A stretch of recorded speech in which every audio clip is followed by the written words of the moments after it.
Yo. It's finally time to play Norsca.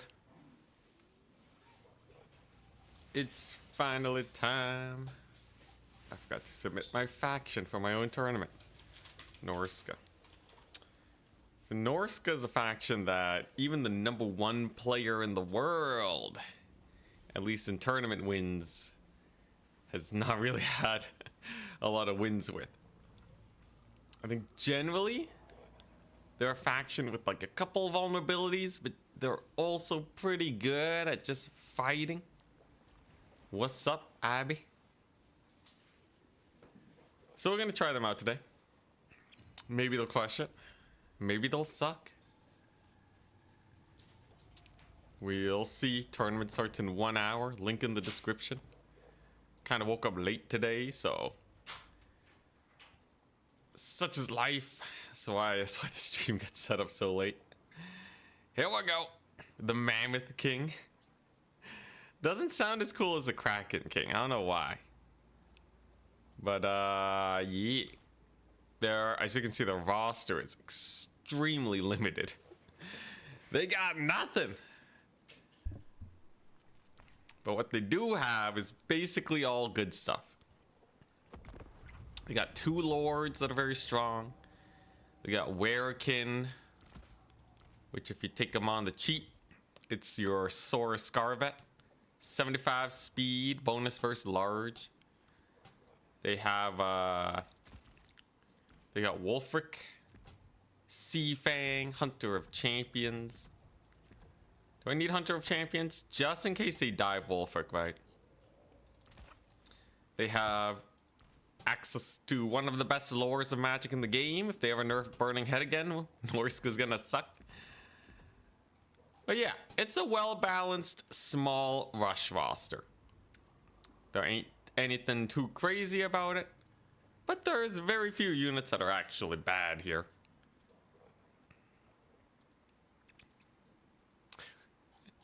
Norsca's not a big challenge. Oishi's been crushing it with Norsca. We'll be fine. Marauder Champions, by the way. Wondrous elite infantry of the Norscan roster. I'll stick with the Fimir Bale Fiend of Fire. He seems pretty cool. And then what? Double Berserk. I can get I can almost get the Brutes of the Hound. It is High Elves though. So let's just Marauder spam. There we go. Alright, and then in reserves, what do I want? Probably a couple horsemen just in case. Nothing more. 2 chariots because they did get their mass buffed. Maybe a what? Armored Skin Wolf. The Soul Crusher. Man, this roster is limited, isn't it? Looking around, there's like nothing going on here. Ruinous Flesh, missile resist, 10%. Armor 25, dude. Isn't that kind of crazy? On the Mammoth, you can get it up to 100 and why is it 23 armor? Such a weird number. 103 armor, 25% missile resist against High Elves. That might be jokes if he has like a mass range build. But they made Mammoths more expensive. What the crap? Could have sworn they used to be cheaper. Norsca has calves, so we play them like Bretonnia. Yep, they got the... They stopped their tech tree at Mounted Yeoman. Amazing. Alright, so yeah, the rest is just gonna be Armored Skin Wolves. Alright, sure, this is good enough. This is good enough. Most of our builds are going to be fairly similar, except for our centerpiece unit. What's a Norscan win rate? Let us see.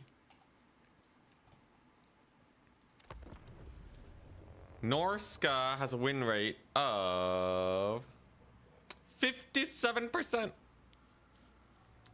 Mostly because Oishi was playing as them for a little while. No ice trolls. I could consider some ice trolls. Trolls are kind of weird. They have like no leadership. And Norsca doesn't have great ways to stabilize their leadership. No jabs, not against High Elves. But yeah, let's just take a look-see. Let's just take a look-see. Warhounds with that base 38 leadership. Yeah, I just took them because might as well. Super late game capture weight. I think the Warhounds I'm not really going to be touching unless it's the Beast of Tashnor.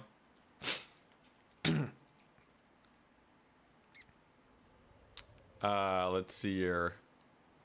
Yeah, you know, someone said frost worms were pretty cool recently. I think someone said Turin tried out frost worms and they were okay. Hey, on my nose.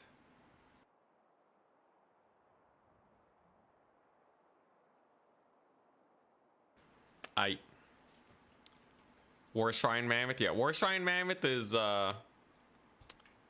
pretty good. Oh, true. It does make trolls better. Is there like a Death Blob build you can do with the Skin Wolf Werekin? So you have that like extra armor and missile resist. Hey, back to back. Hello. Have to have you on the Twitch. But yeah, Skin Wolf Werekin seems pretty cool. This is mostly just gonna come down to micro though. Can we control our units properly? We'll see.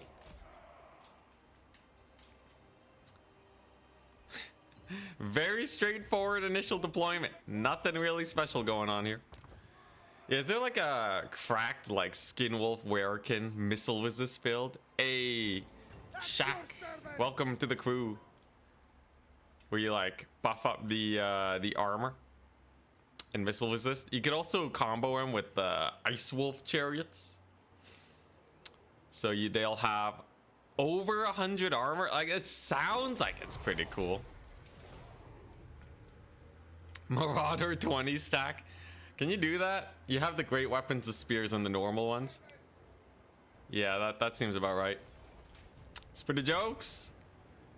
Is it any good? Probably not. Marauder's got pretty garbo leadership. Actually, okay, base value 75 is not that bad. Plus they get more the longer they fight. Who knows? Maybe the Marauder Doom stack is the way. He went for a Lithanar. Okay, let's not get shot by that bad boy. Yo, if he has a Lithanar, I should totally get the Skin Wolf Werekin. It's kind of jokes, right? That's a sick play. Then that way he can't bug me. So I do have the much vastly superior army here for an initial fight, because he did bring in skirmishers, which is naturally going to weaken him. Wolfric has 103 armor, 25% missile resist because of this Werekin. His aura is 35 meters. Weird, doesn't show an indicator. But that's how it is. So that's looking pretty comfy. And we can just kind of march into him, right? This is the power of Norsca. Everyone knows that they're a rush faction and they're going to rush into you. But no one can actually deal with it because Norsca's amazing. There goes a Lithanar. He's plonking away. We're just going to ignore those sword masters. Getting our Marauder champion flank on. There goes Wolfric. Plowing through their lines like no one's business. But where am I going to send my boat? Could just send it straight through the Lothran Seaguard. You know what? Champions on the sword masters. A fate that we're going to have to endure. Those are silver and interesting. Very interesting. Okay, well, those guys should be gone. Those guys are definitely gone. What do we got? Armored Skin Wolves coming on in. Remember, Wolfric's a tanky beast. He ain't gonna go down to anything. Gets a flock of doom on Wolfric, I guess. But, yeah. With his backline kind of in disarray, it's gonna be pretty rough. Wow, are the... Wait, I could have sworn I saw another Swordmaster unit here. Just the one? Not too bad, then. And Wolfwick's now safe. So then we debuff a Lithanar. We'll get ourselves... What has Vanguard here? Nothing great. Maybe I'll get a Chariot since he's pretty infantry heavy. He brought a Noble on a bird. What a mad lad. I do see an infantry blob here. So as we know, the Mammoth characters, they gotta basically just hound the infantry. That's kind of what they're made for, right? If you spend your time trying to kill like single entities with them, you're probably down trading. This will be way better. You know, they're just kind of tanky beasts that don't give a crap. Here come the Skin Wolves. There's a terror out. Then we recharge these guys. Get our single chariot in. And then, no, pretty good. A solid start so far, I'd say. Yeah, look at that.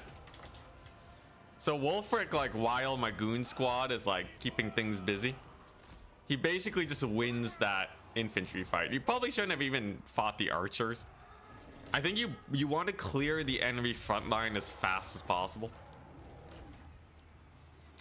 And then have your infantry dive the ranged. At least I'm pretty sure that's what I want. It's also pretty nice getting that missile resist going.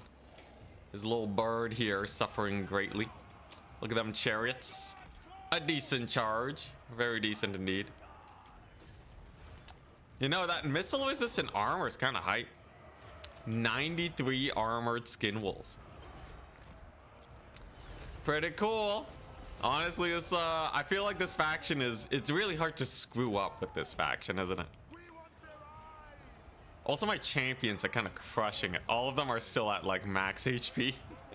Even the ones that were on the sword masters. What are you doing? He has chosen death. Oh, dang, okay. He took up into the air and knocked my skin wolf over. Still took a hit though. So he's pretty brutalized. Do these chariots kill Cav at all? It seems like they barely do. Hell yeah, alright. Throws on another flock. Do on skin wolves. It's gonna be mildly effective, but not too bad. I'll just keep pushing the low ground with my infantry. And then once we have a Lithanar dead, then I think we're done here. Those are silvering. So hit them with the burning head. I guess they are naturally resistant to burning head. But they got that armor piercing damage. Decent armor piercing, so I don't want them to kill my poor champions over here. Can anything stop the champions though? I feel like they're just annihilating it right now. So these skin wolves, I don't know how I feel about them. They only got 500 value. I guess over the course of the battle with their healing, they'll probably be a little bit better. I will say though, the whelmed factor on these skin wolves is not feeling great. The Marauder champions feels amazing though. The Marauder champions are definitely king. Probably gonna run them in all of our matchups. But yeah, these guys, I don't know. So Wolfric's kind of funny. The way that he works is he doesn't have any healing, but you just kind of, his HP drains so slowly, you basically win the game by the time he starts dying. So you can't YOLO him against like a snipey, you know, faction. You don't want to just send him to his death or anything. Yo, can you turn, man? Yeah, you can't just like send him to his death, but like he doesn't really need healing. He's just so chunky. He still has 5,000 HP, man. 1,400 HP on Wolfwick is crazy. Ice Trolls shred infantry. Ice Trolls shred infantry. You're just trying to get me to take Ice Trolls.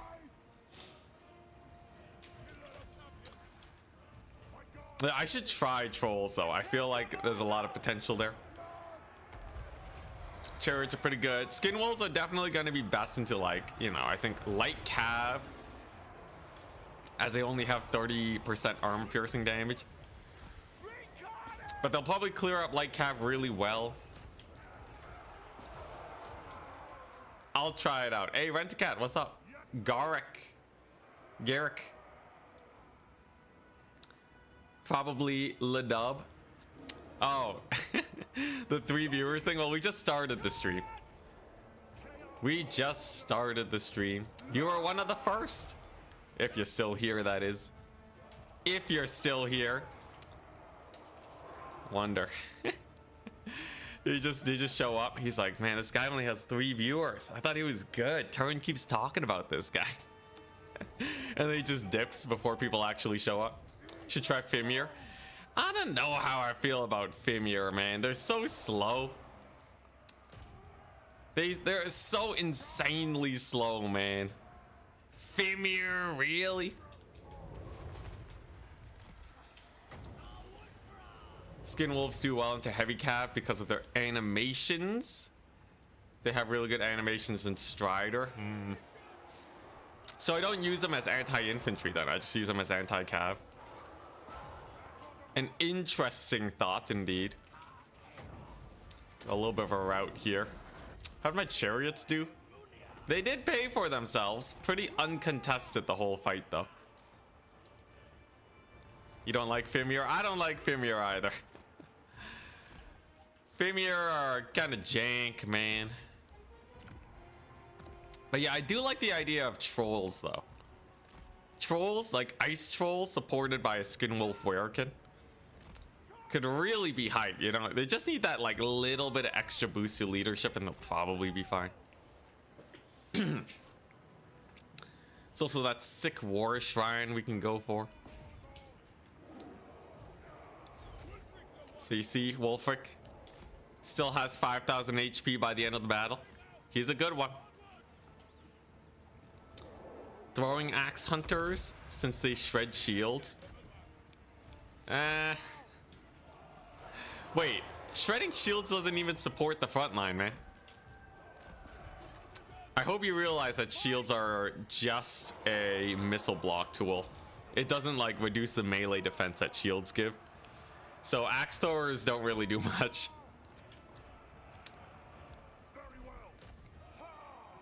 They're just slightly better versus shielded infantry, but like who's spamming shielded infantry into Norsca, right? Ice Wolf chariots. Yeah, we got Ice Wolf chariots. Okay, but yeah, obviously the Marauder champions are amazing. 700, 1,100, 1,000, and 800. They're really good. I think we stick with them. Having 2 javelin units is not the worst. You know, just having axe throwers in general might not be a terrible idea. I can play around with them at least.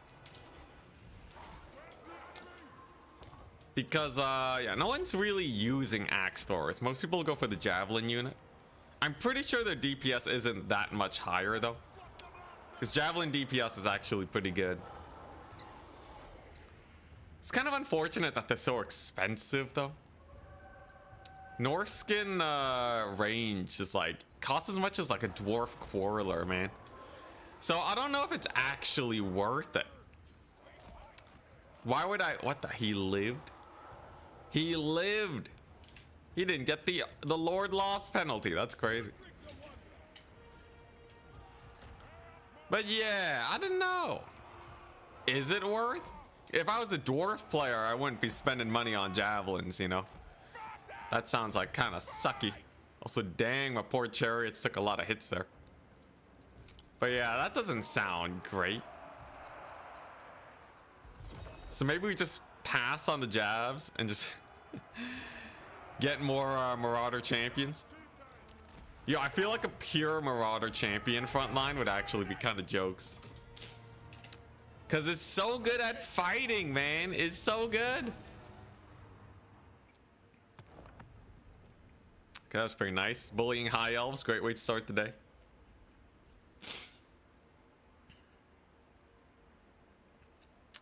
Skin Wolf chariots. I feel like a Skin Wolf would not subject itself to be a chariot puller.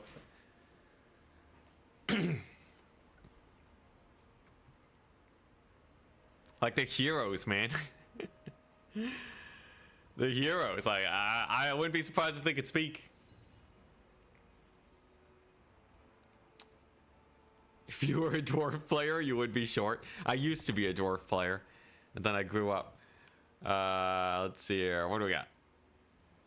Norsca. All right, some other things we want to experiment with. Frost dragons. Hear me out. Frost dragons. Double frost dragon. Okay, we're up against Skaven. As you know, Skaven suck. So, you know, they only cost 1,500. That's relatively cheap. Skaven suffer from a lot here. Broken Leg Gully's kind of janky for trolls, but whatever. I ain't got no fear. Then we'll go for our cheapo caster, Lore of Fire, Burning Head. Yo, Lore of Fire and Lore of Metal's all you need in today's meta, I swear. You could have a Skaven Pew Pew build, it's true. Do I need Skin Wolves versus Skaven? Okay, like the traditional is you go for like the double mammoth. I'm gonna pass on that this time to take a more fun build. What's the worst? It's just Skaven. Yo, do these guys have different mass? 1,500, 2,000. I see. So you're paying for the mass increase. Sure, Ice Wolf Chariots into the horizon. Why not?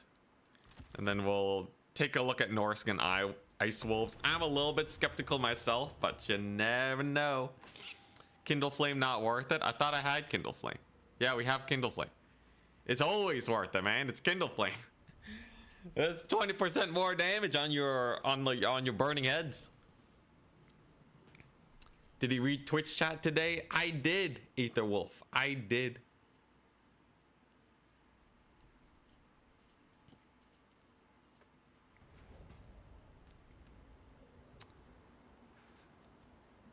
All right. Sorry, my bad.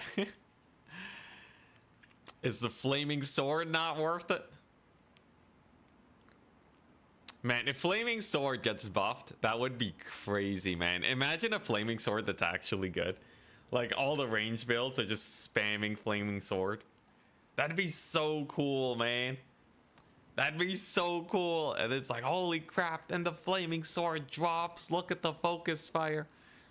You could have Flaming Sword net builds with Empire. What a glorious day it would be.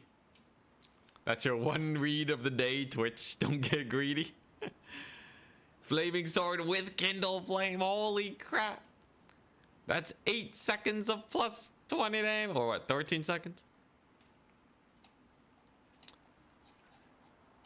All right. Ooh, look at this. What does this pass? It leads into the wastes. I feel like for the Chaos Waste, it makes a lot more sense. Just lead into a completely flat plane. But yeah, so these guys, they're kind of like the fire dragons of High Elves. They don't got no healing. They have the chilling aura and frostbite though. So anything that they attack gets a minus 60% speed. That's probably the best part about them. The downside, well, they got 25% missile resist. In theory, they should be a little tanky. They're not that expensive. The bad breath build, yeah. Yo, Copious Vomit is great. I also love the quote at the bottom. Oh, wait, he has 19 units. I'm sorry for readying up so early, man. After you waited for me to finish my army. I'm sorry, man.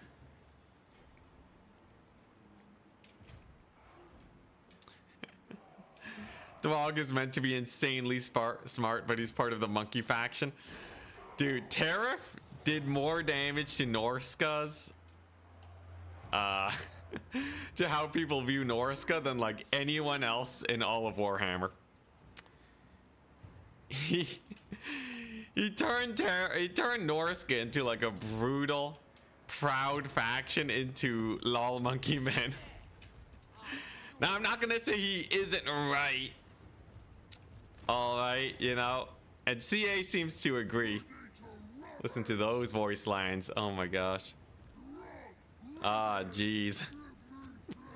Maybe CA started it. You know, I'd be willing to accept CA starting it. All right. Here we go.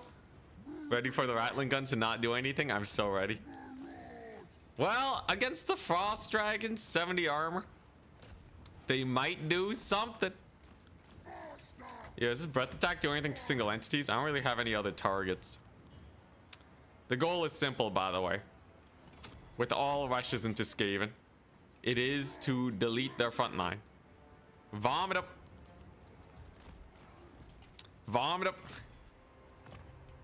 Beat him up. Vomit up. What are you doing, Throg? Puke, man, puke. Alright, well, that's a little unfortunate. Yo, Throg, man. Bro. Alright, well, that was a tragedy and a half. I don't think I've experienced a greater tragedy in my life. Throg just stood there and took it. What a guy. At least their front line's gonna be deleted more or less instantly. Dragon's got some nice animations. We still have a little bit of leadership here. And I can just kind of push into his back line now. So this is just Kleinrat Spears, not a big deal. There's a couple Doom Flayers, but they cannot flay fast enough. Throg's gonna come back. He's fine. And then we should be good, right? Throg to just rush down and kill off their lord. Very nice. Very nice. Yeah, it's just a brutal Norscan charge, even though Throg took a million damage. We are still just piling on in. I'm gonna get another sick burning head. The missile resist on the dragons is working pretty well for us. Oh my gosh, he took the spell? No, you didn't, man. He took Veil of Shadows. What a guy. Big respect to this guy. But unfortunately, he has chosen death. The dragon slowing, working wonders on them, by the way. Wondrous, wondrous. There's his Giselle team, not a problem. Yeah, you can really... Like, Norsca's so one note, but you can really put a pain on factions like Skaven with just a sick rush. I'm also surprised how little damage these guys do. Considering Throg was just kind of sitting there, tanking it like a mad lad. They really didn't do much, did they? A little disappointing, for sure. Okay, let's see how good our Ice Wolves do. I know, he brought the Veil. He actually brought the Veil spell. Insane play. That's asking for a death. Yo, he tried to use it to stop my Marauders, too.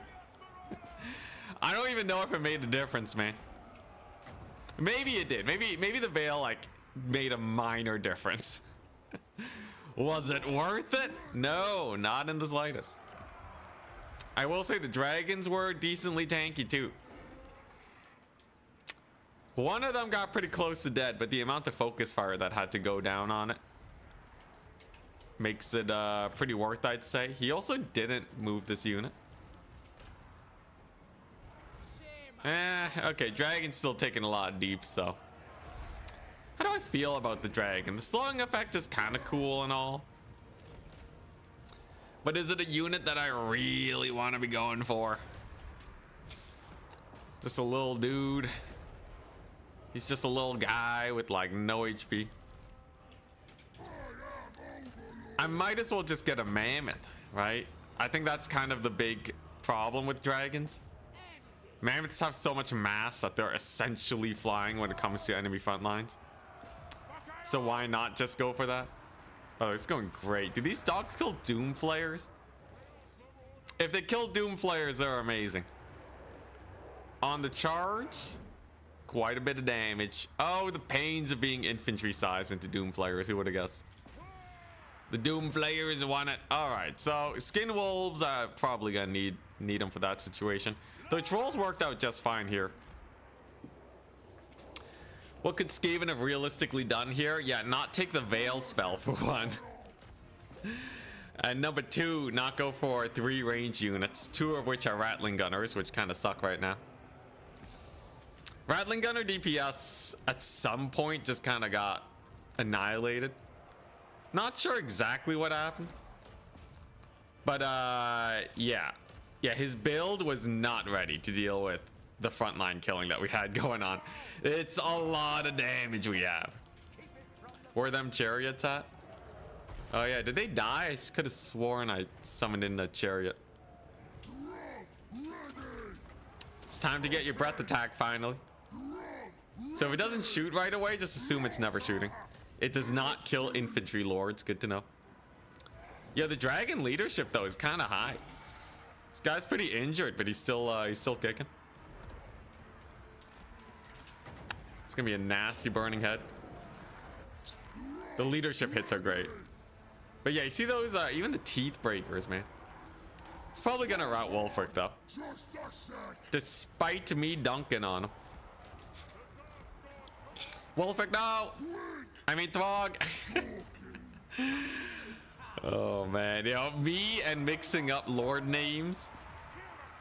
Yo, Throg holds at 100. What a Chad. What an absolute Chad. I can't believe it. And he routes. It's good while it lasted. You never summoned a single one? What? Crazy. Yo, does this guy have the armor debuff? He doesn't, because he's not a Fimir caster. Whoopsies. Come on, Throg, rally.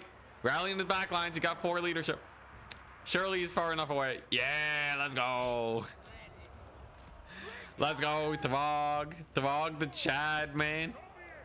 Throg doesn't bend the knee to nobody. He's no coward. He just needs to catch his breath is all. Exclamation mark setup. Which setup are you looking for? These are my settings to get the units all glowy so it's easier to see them. Oh, Throg left. No.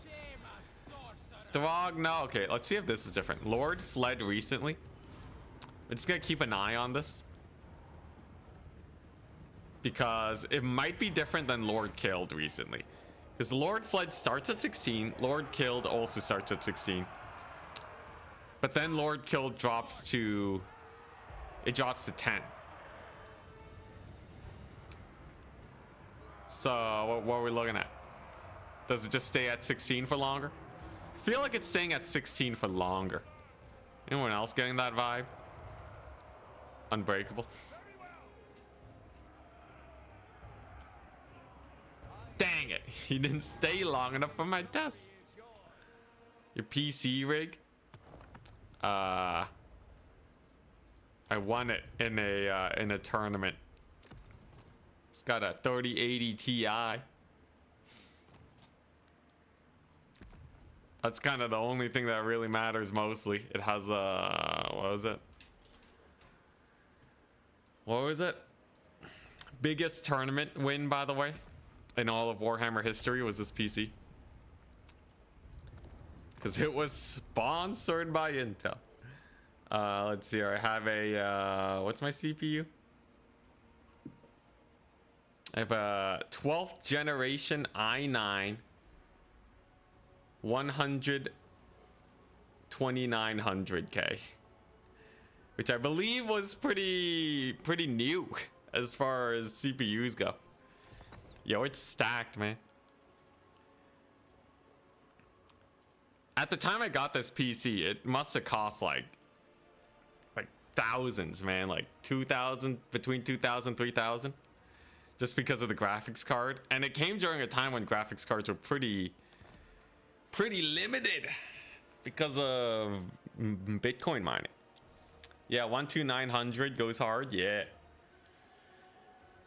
Intel, folks, that's the secret. Just get your tournament sponsored by Intel, and then make it a content creator tournament so all the good players can play. 12th gen was a massive step up, dude. This PC, I can run like whatever I want. It just doesn't lag. Unless it's Rust. If I'm playing Rust, that game is so unoptimized and manages to bring my PC to its knees. But other than that, alright, any half optimized game and streaming is not going to bring this baby down. It's so good. You use 2 sticks and a rock. Oh no. Alright, yo, I gotta try the Marauder Champion spam. Look at that. It fits perfectly. Amazing. You think I can kill him with just infantry? Is that possible? Can you beat a guy with just infantry and magic? Surely it's not possible, right? I wonder how far behind am I gonna be realistically if I do this? It's Lizardmen, right? The Norsca tide? Norsca man tide? Will they ever expect such a thing? You know what, sure. Let's just take a look at these axe throwers to see if they do anything special. They only have slightly more damage. Armor piercing. But they don't have bonus versus large, which is like, why would you ever run these guys? They should be cheaper, man. I feel like that'd be a nice little bonus to Norsca. Alright, here we go. Man tide activate. It should be enough. The monkey tide, indeed. And 1 throg. 1 throg for my anti-large.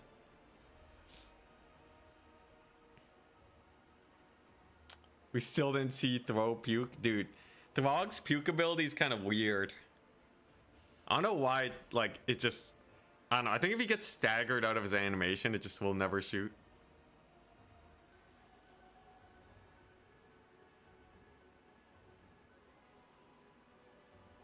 Reading off of Twitch, by the way. I'm sorry, Twitch. Ooking intensifies. Alright, here we go. Throg and the homies, yeah. Yeah, this one's gonna be sick. Oh yeah, I gotta check in for my own tournament. How many players do we have today? Let's take a look-see. It's me, this Charix. Who's Charix playing? Lord Chicken Feed is playing Greenskins. We have Corn, High Elves, Dowie, Tomb Kings. Charix has yet to submit his faction. What will it be? We'll see.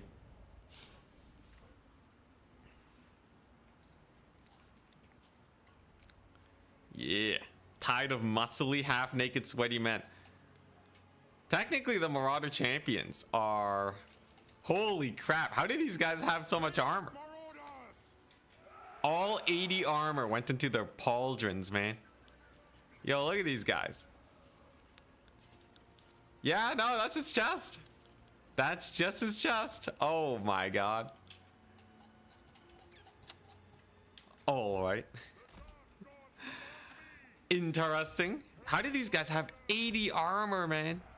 80 armor? They have as much as a dwarf warrior. Are they? Is just the rock hard abs actually that strong? All right. Well, let's see how it pans out. What we got? We got a Crocky G. All right. So first things first, we get our caster. We got a little bit of a lag spike there. That wasn't on you. He has Ripperdactyls. Sacred Croxagores. Interesting. I guess I'll get 1 Jav unit. So, like, nothing should be able to kill this front line. It's kind of like just a front line of Bestigores, if you think about it.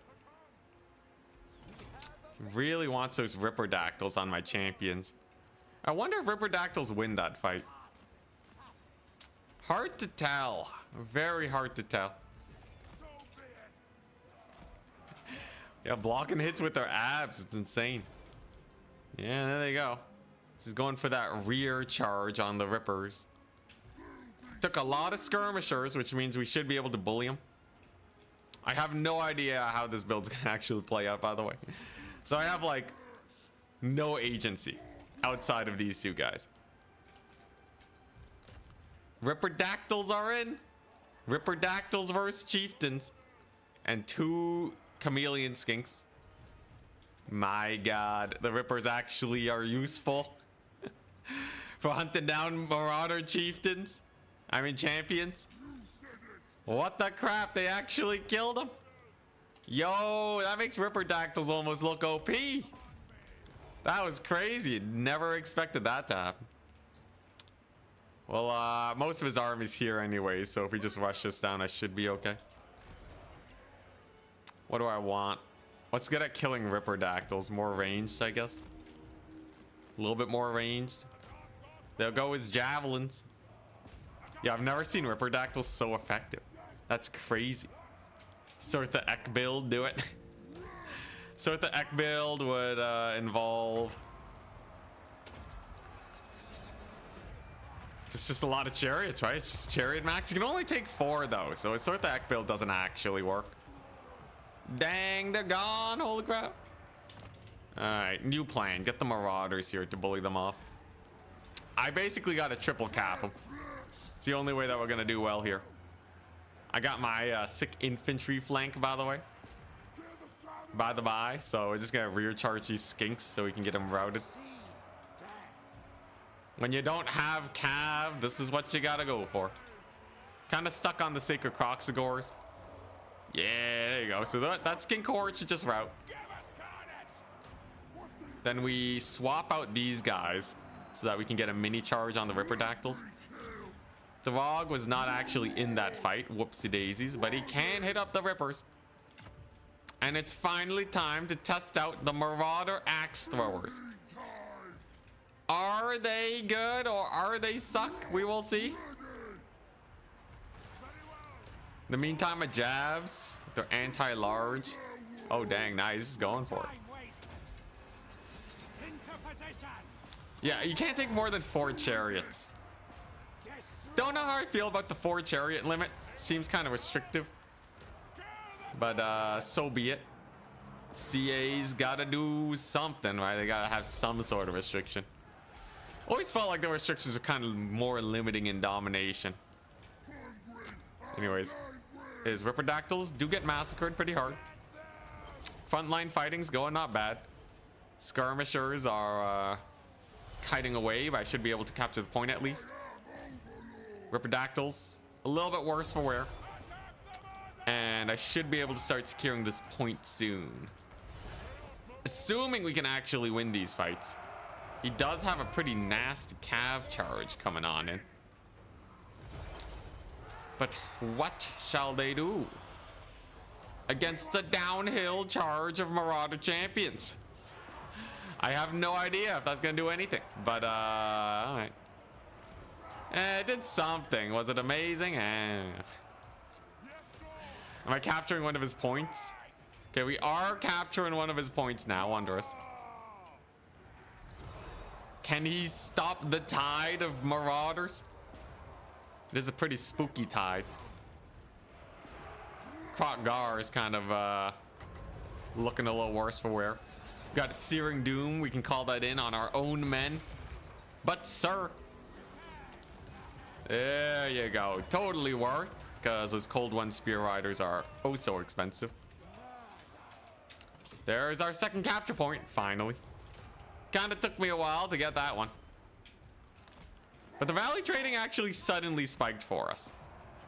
With, I guess that's Spellcast? I don't know. Valley Trading just went super in our favor. We did lose a lot of our champions, though. It turns out without support, they're not nearly as good as usual.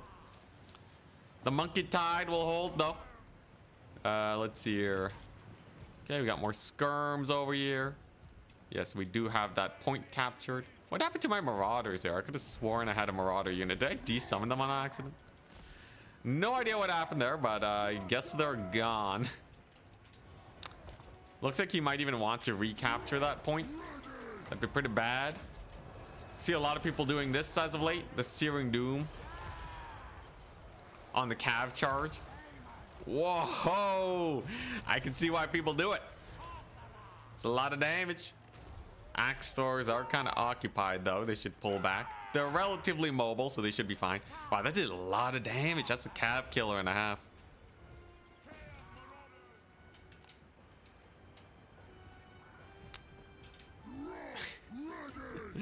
Yeah, these Marauder champions, they were all lords, dude. See, he's got to do that. They need to release an infantry unit of lords that costs like 10,000 gold. Then you get like a stack of like 60 single entities all together, totally balanced. Okay, another Searing Doom over there should work out. These chameleon skinks are having a rough time. Should be able to recapture that point. Problem is, like, I really just have to rely on my up trading here, because he does have that ticket lead, and like we're not really good at pushing into him. It's kind of jokes how well this is going though.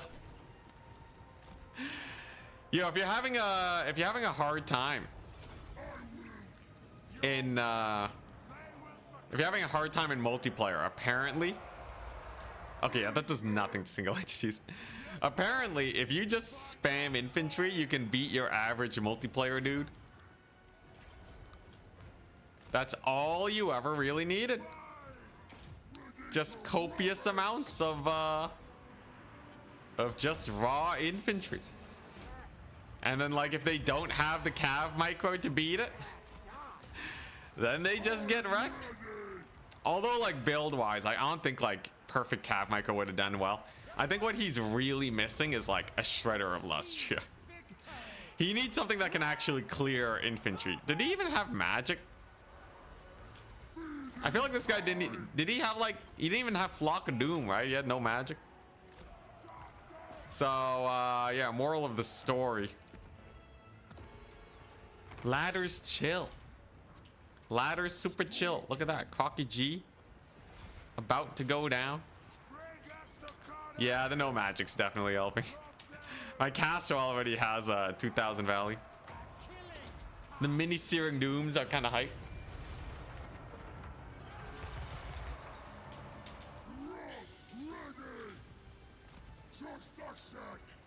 Hope Norsca is in the DLC so they can have more than one Lord type.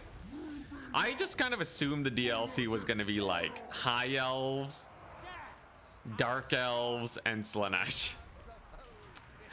I kind of stopped expecting Norsca to get anything. Well, see, these guys kind of suck. I haven't been positioning them great.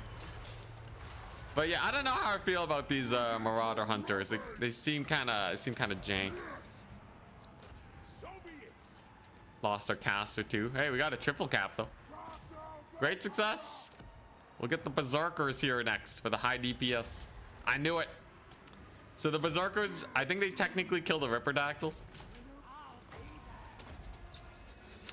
Okay, High Elves versus Norsca would be interesting. But like, so obviously we're gonna have Slaanesh. But then what? What goes well with Slaanesh? It can't be another, like, you know, it's not going to be like a chaos faction, right? It would be so hyped to get Norsca. Ind is gonna be the third faction. I think it's gonna be Ind.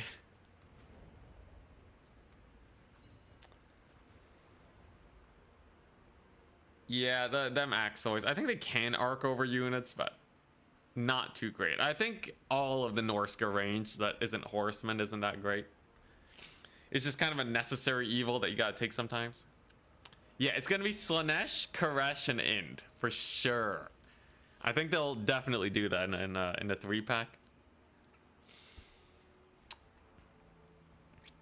Yo, vampire counts, dude. That one vampire counts lord that we thought was gonna come out for Warhammer 3, and then they didn't, and then they just didn't. Forever. I even forget what the name was. The Forgotten Lord. Okay, my game is freaking out. Might as well get ready for the tournament then. It's time. Here we go. How bad can Norsca be? Oishi played Norsca a lot. Yeah, Neferata. Ripperinos, man. I bet Neferata was planned and then something happened that got them scrapped. The Forgotten One. Gotta be the Fishmen? Yeah, we can get some Fishmen going. Might as well throw in Araby while you're at it. I think Araby has no issues being released today, you know, just like it'll come out with no drama, no nothing, you know. I think CA's just itching to get them in. Games Workshop, they're gonna release their line of minis at the same time. It'll be great. All right, so Chosen versus the Axe Throwers or the Javelins. What are we looking at? Shadows of Change happened. What tourney is this? It's my tourney. Single faction tournament. B6 playing Skaven. Dr. Jellyfish on Bretonnia. Zeus on Beastmen. Hellblasterer on the Dowie. We got a couple Dowie. That's good to see. Skaven, Demons of Chaos. Charix is playing Skaven. What the crap? Okay, if Charix wins with Skaven, I'm turning it into a video. Ooh, Bretonnia versus Norsca would be so hyped. That's a Warhammer 1 classic. Okay, Charix playing Skaven. Alert. Everybody. Charix is playing Skaven. Okay, yeah, so the Axors. The thing is, they don't even do that much damage, though. Despite lowering their shields and having armor piercing damage, they have to use like all their ammo to kill a Chosen. DPS is just too low. You just have the Javelins to deal with Cav. I swear, if Charix wins as Skaven, I'm gonna puke. Didn't we beat a Skaven as Slaanesh, though? So we know if we're playing an OP faction, we could put a stop to his madness. Let's see here. How did the Ice Wolf chariots do versus normal chariots? Yo, Norsca, Bretonnia, Slaanesh would be the best DLC in the world. If CA comes out with Norsca, Bretonnia, Slaanesh, I don't know what I'll do. I'll do I'll do 50 squats of excitement. All right, just the pure adrenaline will get me through them. Yeah, that would be crazy. Just like the Forgotten Factions DLC. It'd be so perfect. Dang, actually fairly similar results. One of the chariots kind of got stuck though. Interesting. They do have a ranged attack, I guess. Helps them out a bit. Isn't it confirmed elves? I don't know, man. I haven't actually, I didn't finish watching that video where they were talking about the DLC. Okay, yeah, it's, you know, I don't know how I feel about the chariots either. What's my core army list for Norsca? Yeah, look, if it's Slaanesh, it's probably going to be Dark Elves or High Elves. At least one of them, maybe two of them. 50 squats with the rice? Actually, I ran out of rice. I gotta get me more rice bags.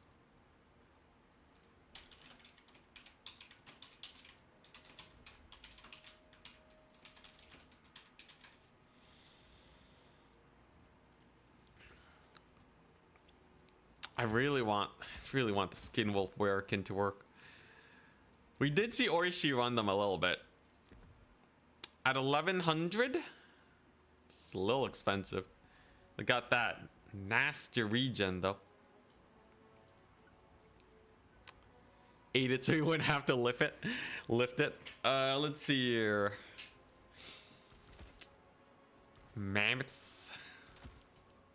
Perfect vigor mammoth. Soul Crusher shenanigans will be fun. Wait, no, Soul Crusher is the one with Enrage with the 40% damage resist. Soul Crusher's kind of jokes. The damage resist is kind of huge. It's on a 90-second cooldown, so the uptime's actually quite nice. Only Slaanesh, Takala, and champion unit is confirmed. And boob snakes. Yo, how are they different from fiends though? Didn't someone didn't CA in like the video, weren't they like, oh yeah, the new Slaanesh unit is going to be a nice mobile, you know, monstrous infantry unit that can get some flanking on and like, dude, you're just describing fiends, man. How is it not just fiends? What's the difference? They can't be faster. Fiends already got 95 speed. It's just the same unit, man. What's up with the snakes? What are they like lower entity count? Are they higher entity count? Dude, you have seekers. Dude. The cab field is already saturated, man. It's a single entity? It's a single entity? Okay, that's actually kind of cool. Alright, I stand corrected. 200 speed, let's go. Are you full-time streaming? I am full-time streaming. I used to work as a software developer. And then the pandemic happened, so I got laid off. And then I was like, you know what? Screw it. I'll stream a bit. And then I streamed a bit, and then it went okay. And I was like, hey, you know what? I'm not spending that much money. I live at home. Saved up a ton of cash. Put it in my savings. And then... and that's kept me fine until my YouTube career grew enough for me to start putting money into savings again. It's great. I do look like an average software dev. What does that mean? What does that mean, Karaftir? You calling other software devs ripped? Calling them ripped? How do you flex from this position? Oh, here we go. Yeah. Hey, look at that. Yo, this lighting makes it look way better than it actually is. All right. Anyways, God. Yo, it's kind of nice. Yo, those couple of reps I did, they actually made. I swear it used to be smaller. Compliment or insult, I can't tell. Yo, I gotta do more reps, man. Yo, I can be so ripped by the end of the year. Start doing push-ups, get the pecs going. Yeah. You need to eat more. What does that mean? What does that mean? I'm actually trying. For whatever reason, I just can't put on the weight. I'm like eating at like all times of the day, man. It ain't working. I made like some sick pasta sauce, some like sick creamy pasta sauce, added extra butter. You know, the calories, they go in and they go out, man. I don't know if it's like metabolism or what. That software dev flexing, no. All right. Anyways, what are we looking at? Oh yeah, Norsca. Yo, are they just a worse Slaanesh? I just noticed they might be a worse Slaanesh. We got unarmored Forsaken. We have slower Warriors of Chaos. We have worse skirmish cavalry. Does the Slaanesh one have armor pierce? They got magic damage. We have worse mobility by a long shot. But I guess we have Fimir. Dude, Fimir gotta get buffed. Maybe you have an ogre curse, always hungry. And milk. And milk. Yeah, seriously though, I eat a lot. At least I try to. You know, before and after the stream, I make sure I get some food in my belly. Can we change bodies? Blessing and a curse. I think putting on weight is easier than losing weight for most people. Like, it doesn't feel super great, especially because I'm pretty sure lacking in body fat is making my ability to fight off the sickness, the Nurgle plagues, a little bit worse. Oh, that's a lot of signups. God dang. At crowd. Remember to check in and submit factions. All right, so I gotta go 4-0 today if we're gonna make it to semis. With this number of signups, we got Navigator, Charix, Martin, Outer Regions, Subutai, B6, Opal Bear, Solo, Spaghetto, Grombrindle. No wonder there's dwarves. Kinda spooky. Kinda spooky. So I gotta be on my A game today with this Norsca.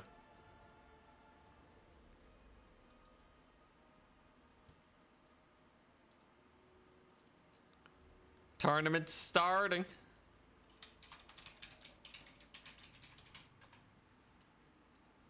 Here we go. Round 1 starting. So leave that up for half a second so people can get their last minute check-ins. Every time I start a tournament, there's always people that are like, wait for me. All right, 5, 4, 3, 2, 1. And I gotta wait for my 8-second delay. Otherwise, people are gonna miss the check-in during the countdown. And we generate the bracket. It's time. How many curls per 100 opponent points a day? I was gonna do it, but I woke up late today. So I was like rushing my setup. Did not get it in time. I got a buy round. Oh my gosh. I got a buy round.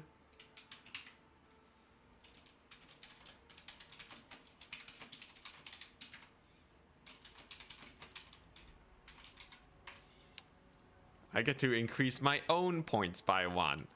Hell yeah. Super rigged. This is the most rigged tournament yet. Yo, hosting tournaments is easy.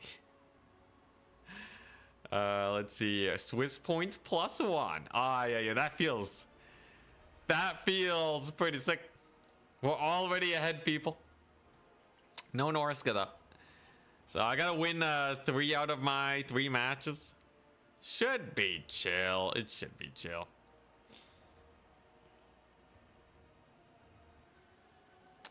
Round 1 has begun. I messaged Charix so that I can maybe get a spec slot on him. We want to see this man Skaven. People love watching Charix as Skaven.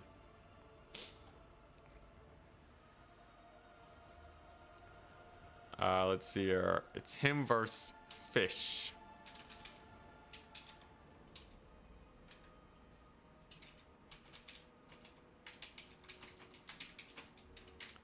Oh, hell yeah.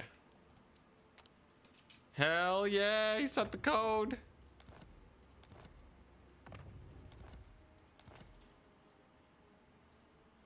All right.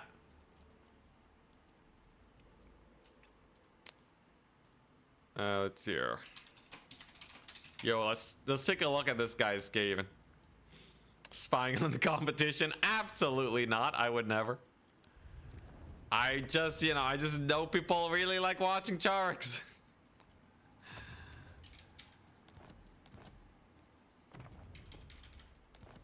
Crazy password, this guy. All right, here we go. It appears he is facing the Wood Elves. Ooh, the Wood Elves? Yo, that's right. Charix versus the Wood Elves? Dude. I think the matchup's winnable for Skaven, but I think it's pretty rough. Imagine if he loses this. Imagine if he loses. Skaven truly sucks if Charix loses this one. Maybe I should try a whey protein supplement. Maybe. I don't know. I'll have to do my own research. Did you give yourself a buy round? It just happened, man. It just happened. I guess my tournament win-loss is 1-0 now, score-wise. Pretty hype.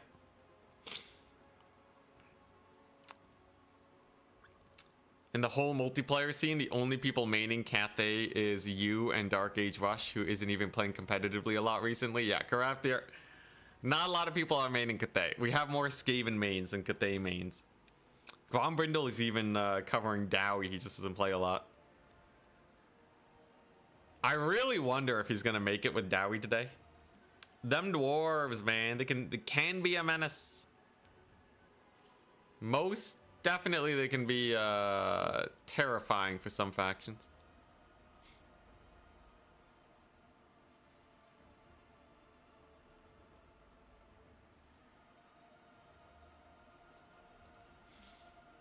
Grombrindle's playing, yeah. Yeah, he's an oldie. He's been playing as long as me. Grombrindle, yeah, he's up against Blake, someone in Son of the Mountain clan.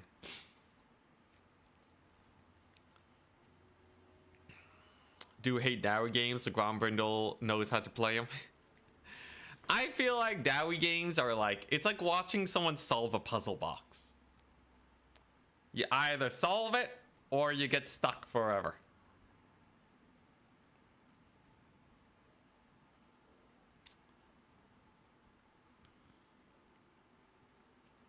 Yeah, multiplayer scene has like, you know, multiplayer scene has a solid slow trickle of players though. Like Oishi, you know, showed up quite a bit later. Like Oishi's not like a super old player.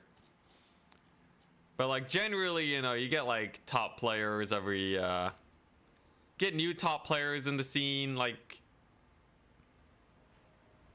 every once in a while, and then yeah, you don't get top players very often. You get a lot of new players, but the ones that actually ascend are pretty rare.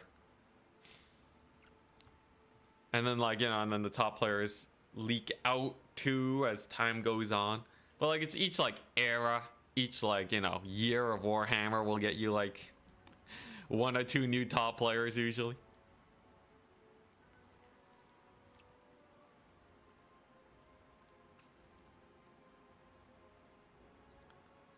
Main problem with factions like Empire and Cathay that are perfectly balanced is that there's no big outliers for people to exploit, so they get overlooked.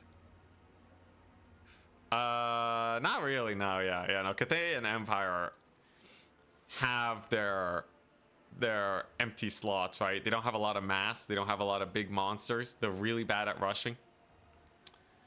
They're balanced in terms of like, you know, medieval 2 standards, like historical Total War standards, sure. They have like all the stuff, right? But not one faction has access to every single like type of unit in the game.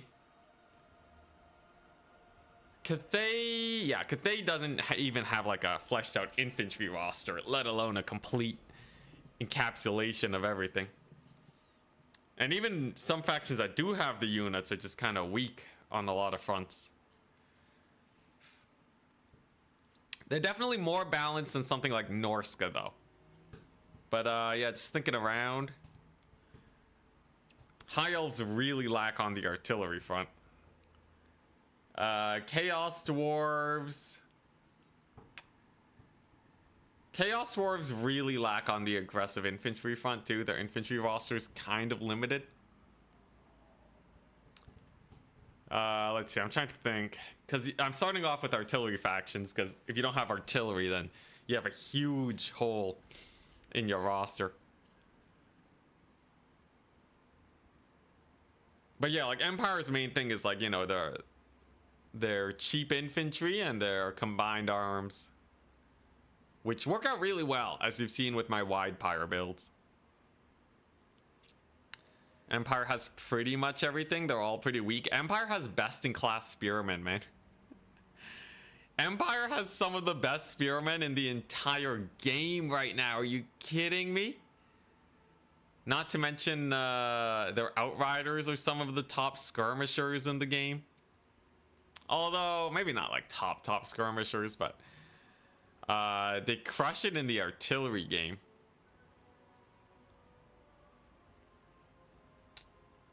Their cavalry game is on the weaker side, though. Their range game is, you know, the range game is like pretty average, I'd say. And their single entity game, yeah, that's terrible. But Empire is, you know, they don't have any like, I guess like they have demi knights, which are like kind of like monstrous infantry, but like they don't have like expendable monstrous infantry at like the 200 gold range. But definitely, the strongest thing about Empire is how hard they can go on the cheap stuff. It's pretty great. Now, with the Skaven, we are seeing a Drycha, 2 Jezzails, 2 Globadiers. It's a pretty melee-focused build for the Wood Elves. Don't rip on Steam Tanks. Steam Tanks are okay. Empire has some really good, like, bulldozer lords, I would say, though. Empire has really good fighty lords with Boris and Volkmar. They have Marcus with his nets. On the magic front, they're pretty good, I would say, because they have such a wide selection.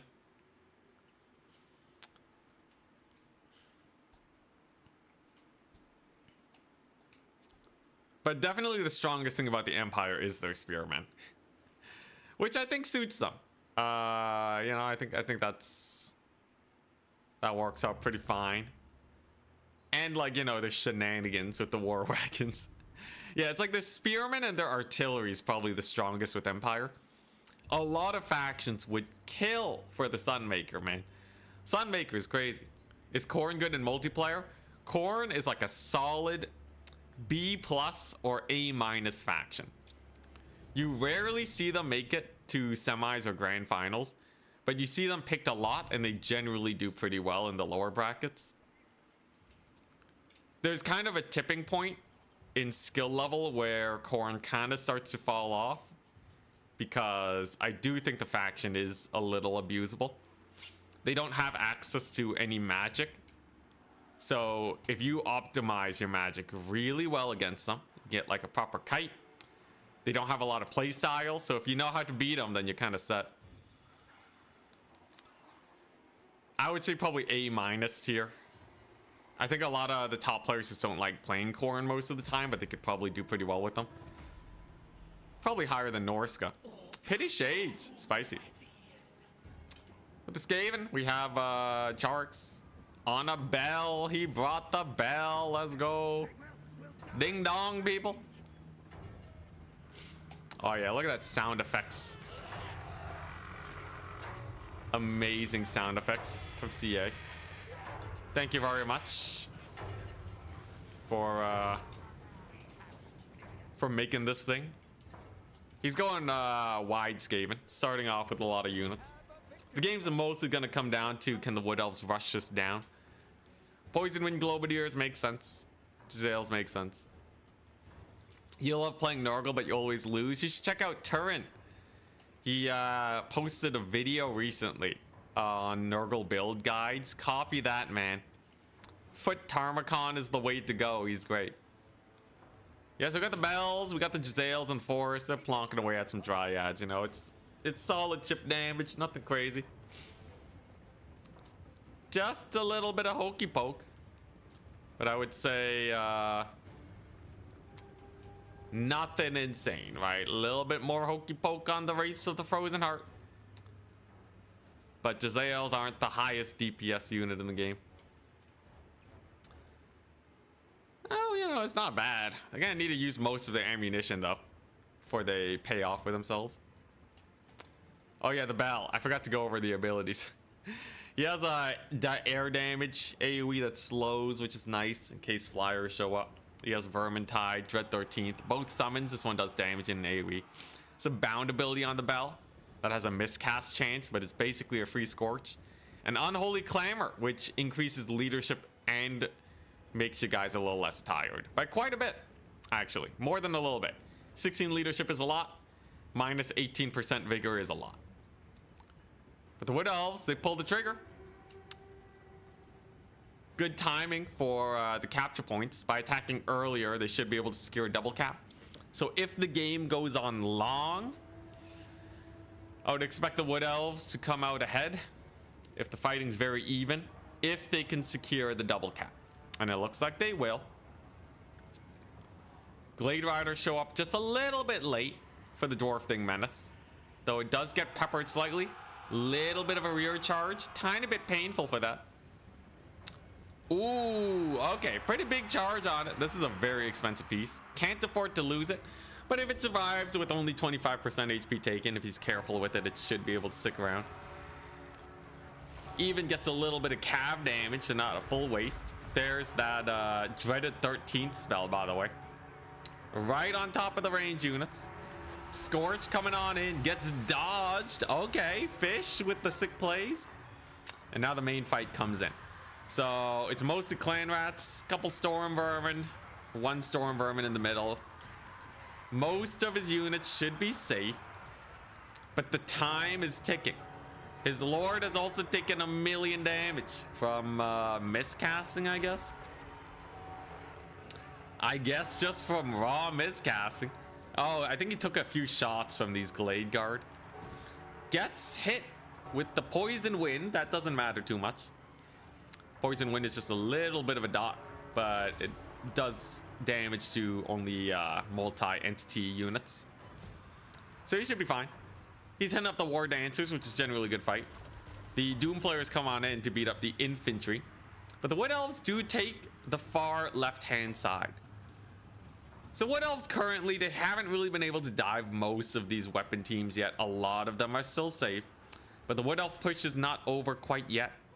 The value is slightly behind for them, but if they do ever catch these guys, it'd be great. A little bit of a misplay on the Glade Riders. They do charge the Clan Vulcan Tail Slashers instead of the Poison Wind Globadiers. That could have been a big play. Missed opportunity for sure. Pit of Shades hits about 500 gold worth of units. Nothing crazy, but shutting these guys down could help them jump the weapon teams. Dryads do get caught up though. But they do make the Natty Boobo stop shooting for a bit. There is a forest fight, however. Wood Elves do fight better in the forest, but the Glade Riders will still probably go down to a doggo charge nonetheless. And we are seeing potentially some captures here, right? On the far side, it's a little close. The Wood Elf push is starting to peter out, but the Skaven front line is basically gone. Really nice defenses on the side of Charix, I must say. And there's finally a big charge on the Poison Wind Globadier. So that's weapon team number 1 dead. Weapon team number 2 looking like they're gonna rout. Probably gonna come back though. But those War Dancers are sitting nice and comfy. His Lord is extremely low too. If he rings the bell a couple more times, he's probably just gonna die. Like I said, those 2 abilities are not completely free.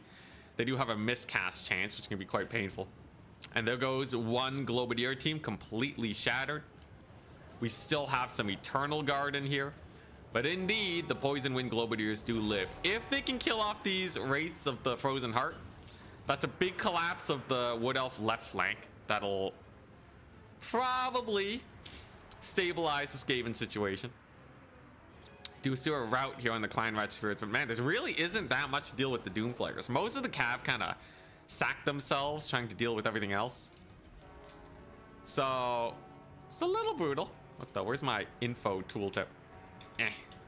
There we go. So these guys are they getting the forest bonus right now? They are not. They're barely not in the forest. They died to the doggos. And it seems like the Wood Elf charge has petered out. He even took a Plague Claw catapult too. Crazy. Blade Singer is getting charged. Little bit of a Globadier fire. Barely nicks him. And I think that's it. The Wood Elves have petered out, man. Looked like they were going strong, but I think they're shutting down of the weapon teams. It's just a little bit too slow. Kind of surprised we didn't see any Arrows of Kurnos either. I guess they're not that useful versus extremely cheap weapon teams. You can always just resummon. And the Lord control too. Just keeping that Grey Seer alive despite getting focus fired so that his front line would hold a little bit longer. A sign of a good player is how little ammunition their Jezzails have. At least a successful game. 1,400 value on these bad boys. They're sitting pretty comfortable. Yeah, Charix is a monster. He's an absolute monster. His Dwarf Thing Menace even lived, despite getting charged at the beginning. Has some very good safety protocols. He's really good at getting units low but not killed, and then using them to grind out in the late game. But yeah, it's over for the Wood Elves, man. They got nothing left. Absolutely nothing.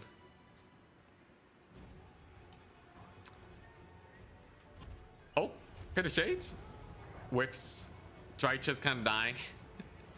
I don't know how I feel about the Pit of Shade. She only got 500 value. She also had this ability, Fanatical Resolve, which increases her melee attack by 11 and her damage by 28% now. But did that really do anything? Not really, right? Her value is, at most, that ability only got her 100 value. Not to mention it wasn't fully stacked yet. But I guess it's in case Skaven go for like foot characters that try to fight Drycha. She gun die though. Poison Wind Globadiers right off the calf. It's over though, right? Skaven have like double the unit of the Wood Elves. One Wild Hunters of Kurnos, but like he's banking money now. Chark's sitting comfy.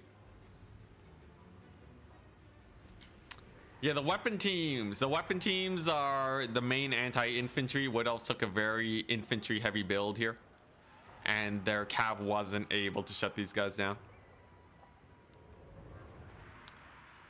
A little bit of lag, but I think we're still goodies. And there we go. The Wood Elves tap out.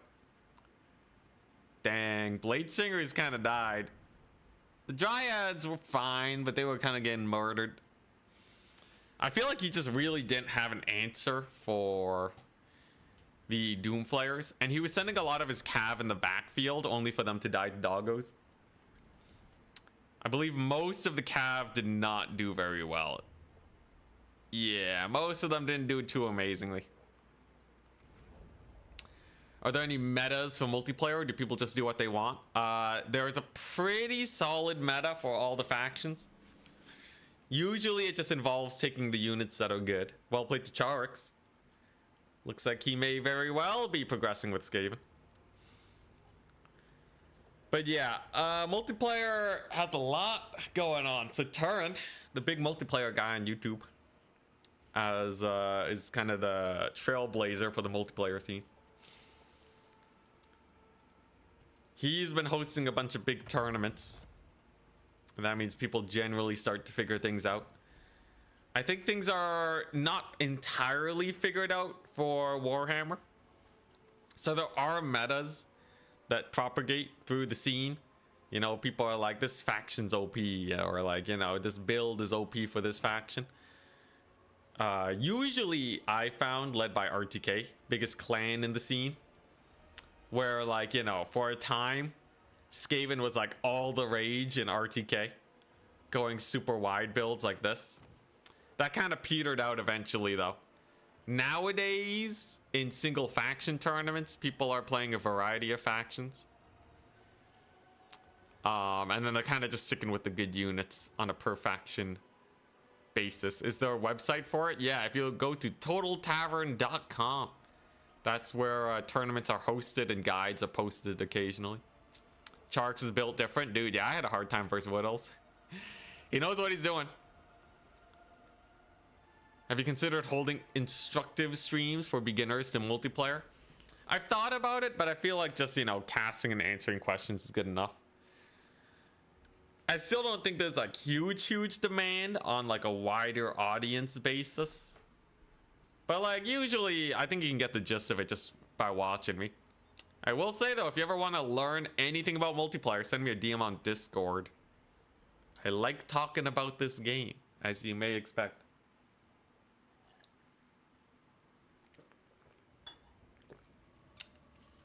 Yeah, no problem, Reek. Clan Rat is the...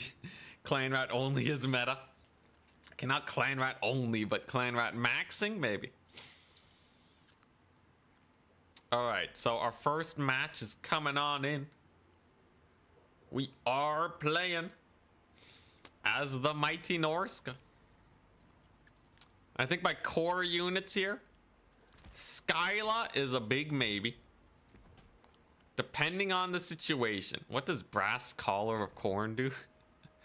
You can get 20% damage resist on Skyla. That's crazy. You can go up to 45% missile resist, 55% spell resist. You just need to oh hey, it saves the max intensity. That's right. You just need 100 kills, which is kind of insane. But yeah, probably no Skyla. I think we will be playing with the War Shrine. So you definitely want to go for this. It does not say the max intensity on this tooltip. Classic CA. But yeah, it gives leadership and vigor. You just plow straight into infantry and you're good. Yo, remember when Norsca... Yo, anyone remember this meta for Norsca? This is like old Warhammer 2 tech. So essentially what you would do is you would go for the 2 strongest wind spells in the game at the time, Pendulum and Burning Head. You would take 2 Fimir casters, wait for your magic to build up, and when you take the big fight, you just Burning Head Pendulum their backline. All their archers are dead. And then you win the game. It was pretty cool. Also, Vassin, thank you very much for the Prime sub. In Domination, it's not as good, because typically you can get your magic off.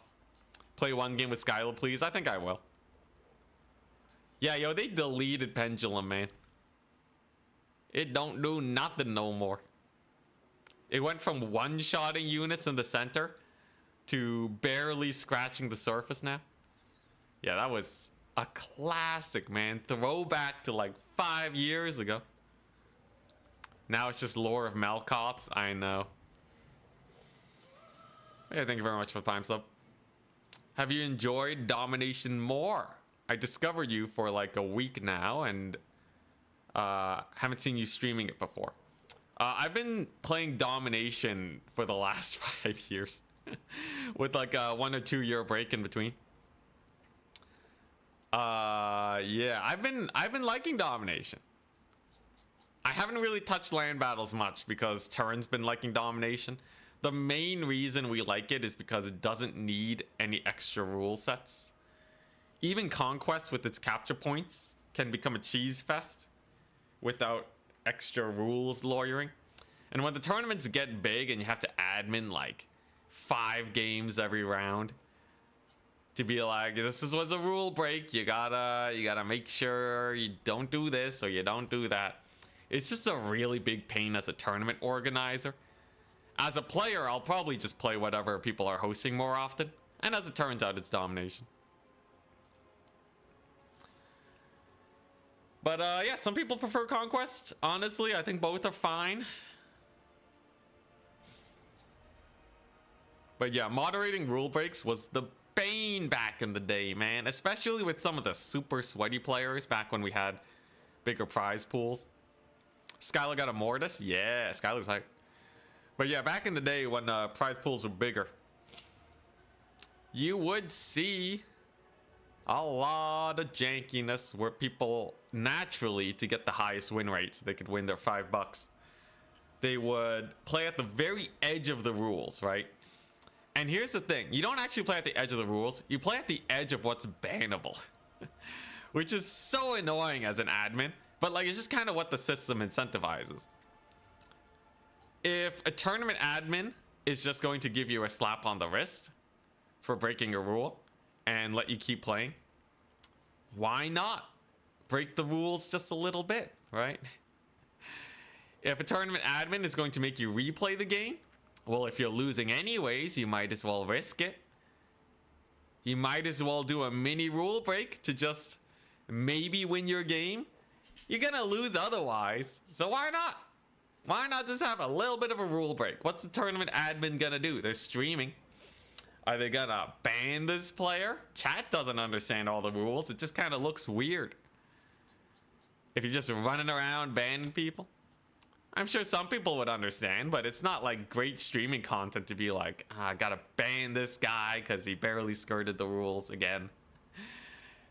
You know, there was no yellow card, red card system. And then there's people that would make alt accounts. So they would make Smurfs. So then that way, if they've been breaking the rules a lot previously, you got a Smurf account, you're starting fresh. If you win and you get that tournament prize, you keep the money. And then you're fine. It's a big pain in the butt. Domination doesn't have that much anymore. So we're good. Yeah, just a little rule break. Just a teeny tiny rule break. So I like, you know, to try and prevent that, I like cracked down on it super hard, and that wasn't very fun either. It was more effective, but it wasn't very fun. I needed like pages upon pages of like edge cases. People saying it was like that in Medieval 1. Hill corner camping was crazy. Oh no.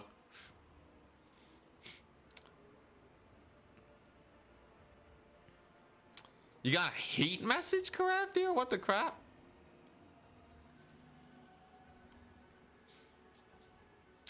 Wait, Crafty, wait.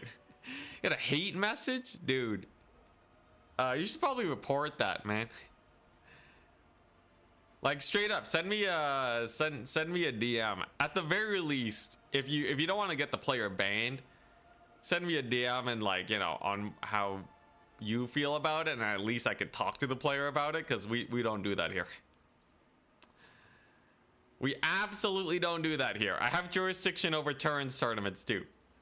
So let me at him, man. Let me at him. That's not cool. I know, dude. What the crap?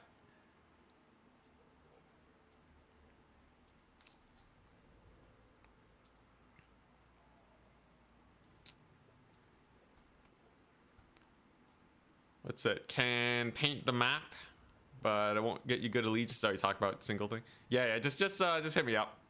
At the very least, I should talk about them. Bring out the hammer. You start banning people. Yeah, we'll talk with them first, and then we'll feel it out based on how bad it was. Don't worry, we know how to do things in moderation. Also, yeah, Karafti's been killing it with Cathay recently. This action does not have entity's consent.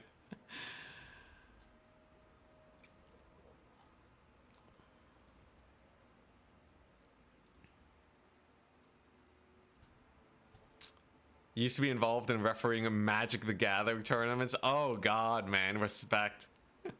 That sounds like hell, man. Magic the Gathering. All right, next round has started. I'll get that going. Goblins. Round 2. Exclamation mark. Here we go. Advancing the Swiss. What we're looking at? We're up against Hilden. All right. Nice. Haven't played against them before. You never know, though. They might be a god. What faction are they playing?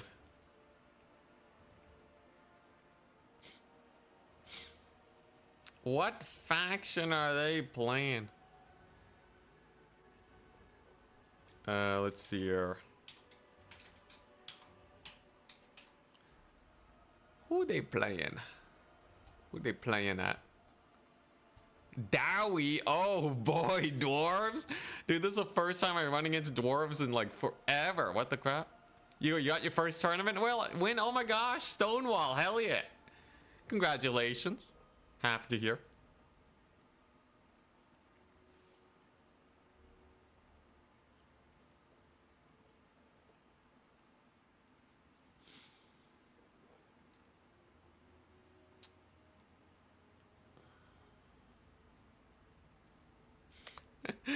Always allowed other people to split your deck because you're a lazy shuffler. Oh my gosh.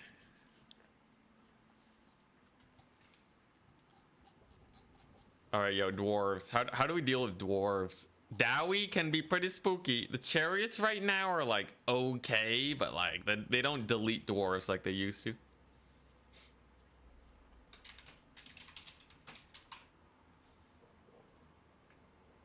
Just gotta find my opponent. There you go. He's messaged back. Wonderful. We gotta do map bans. Dowie, man, it's been so long since I played against dwarves. What am I supposed to do? What am I to do?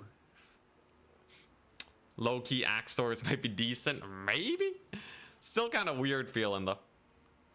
He bans a Ragnarok Lair. Play... is Dunes of Cain good here? I'll ban dunes. It's kind of a close map. I feel like Jade Tomb is better because it's so big. Can be rough for these infantry factions. And before I get sky barged, dude, a sky barge would be terrifying. That would be pretty spook indeed. Yeah, sky barge and gyrocopter spam can be annoying for Norsca. They don't have many tools at all to deal with that business.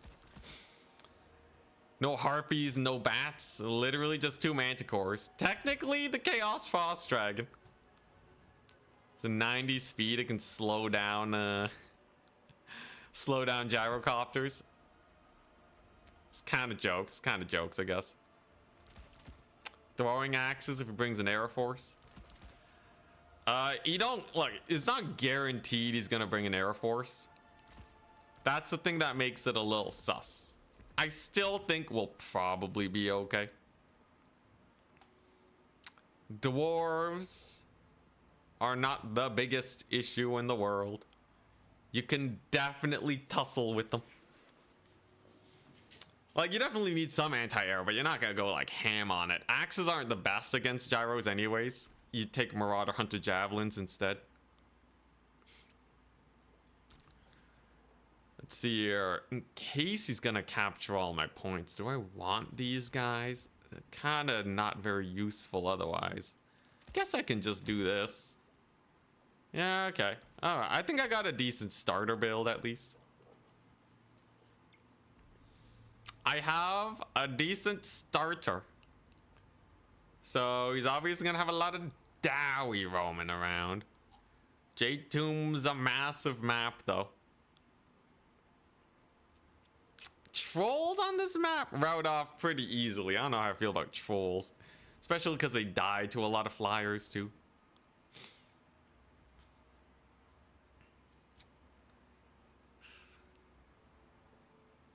Classic box.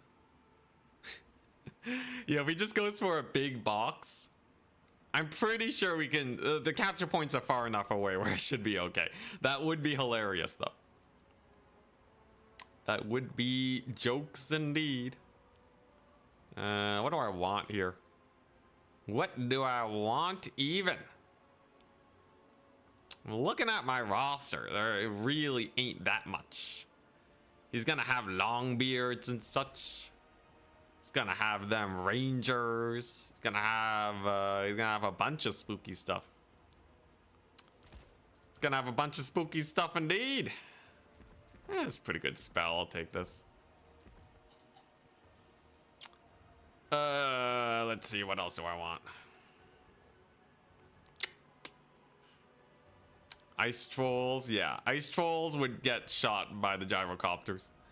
Would not be a pretty time in the slightest. Guess I could spam these. Let's see here. Chariots don't get double tapped by the Thunder Barge ability anymore, by the way. So it does half damage that it used to against chariots. Which, that's pretty nice.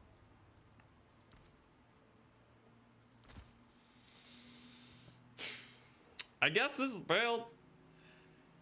I guess I got a build. Should be fine. Yo, what's a nice banner I can select? Let's go, ooh, which one's the, yeah, let's go Varg for the Sortha Ek action.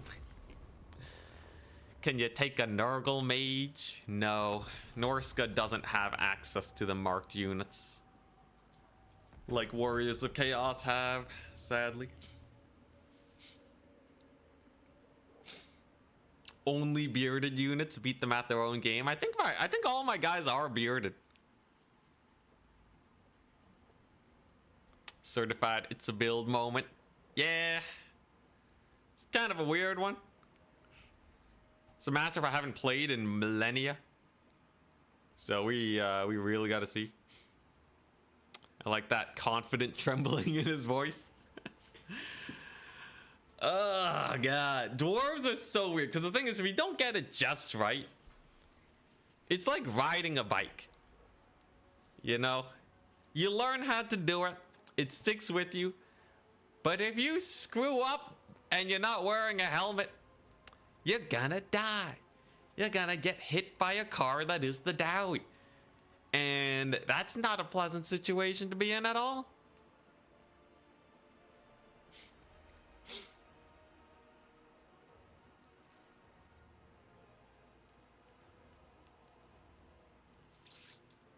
This map can be a bit hard to get a triple cap onto if he does decide to go for a mass flyer build. I still don't think it's a great map for mass flyers, but who knows? It's either that or infantry spam. It's either a million flying units or I see like 50 units of infantry.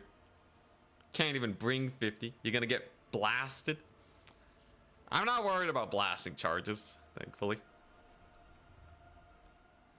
So let us get rid of the army blocker. We're on Jade Tomb, very large map.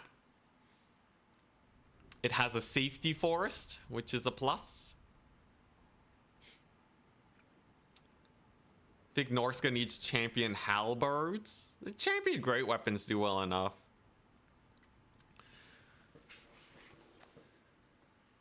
The medium melee cavalry are the skin wolves. Skin wolves are more or less medium cavalry. I guess technically the armored ones are like a little bit more on the expensive side. But like Norsca can kind of make do with that in Ice Wolves. The build is simple, by the way. So it's a lot of champions. They're just good. Champions are just amazing. Wolfric on a chariot. And then 2 skirmishers to capture points. Straightforward indeed. Oh, like you want like something that can kill infantry a bit better? Mammoths kind of fill that niche. But yeah, I have a metal sorcerer with Searing Doom and a mammoth in case he spams infantry. It's a fine enough build. If he brings a blimp, which it seems like he might based on the units remaining. Wolfric's diving into this forest here, and he's gonna play around this back point. Blimp takes a while to get its damage off. And also with the manticores, we're okay. No blimp. Confirmed, no blimp. That's at least a little bit more manageable then. He has a couple cannons, okay. Totally fine by me. I can probably deep dive that cannon piece. I just need, do I go with the horsemen on that? I feel like a manticore is fine enough. Here we go, there's the capture. Gotta be real careful about that cannon though. Okay, and he went actually pretty infantry heavy. So, fine by me, really. If we can kill the cannon off early, life is simple. Life is very simple if we can kill this thing early. He actually uses his summon for slayers on the flank. That's a crazy maneuver. So I guess he just doesn't really feel threatened by Wolfric and this thing. What, does he have a bunch of rangers or something over there? I'm gonna make the slightly spooky maneuver of charging it. But he did just use a summon. So it shouldn't be that bad. We got our caster on a chariot here now. Wolfric's beelining it. Foe Seeker, here we go. Alright, what do you got, man? He's gotta have something. Yeah, everything's bearded here. I don't know if the Manticore counts, though. Okay, there's the Wolfric charge. So he does get a couple Slayers, but I do have a boat. Wolfric does still have his speed boost.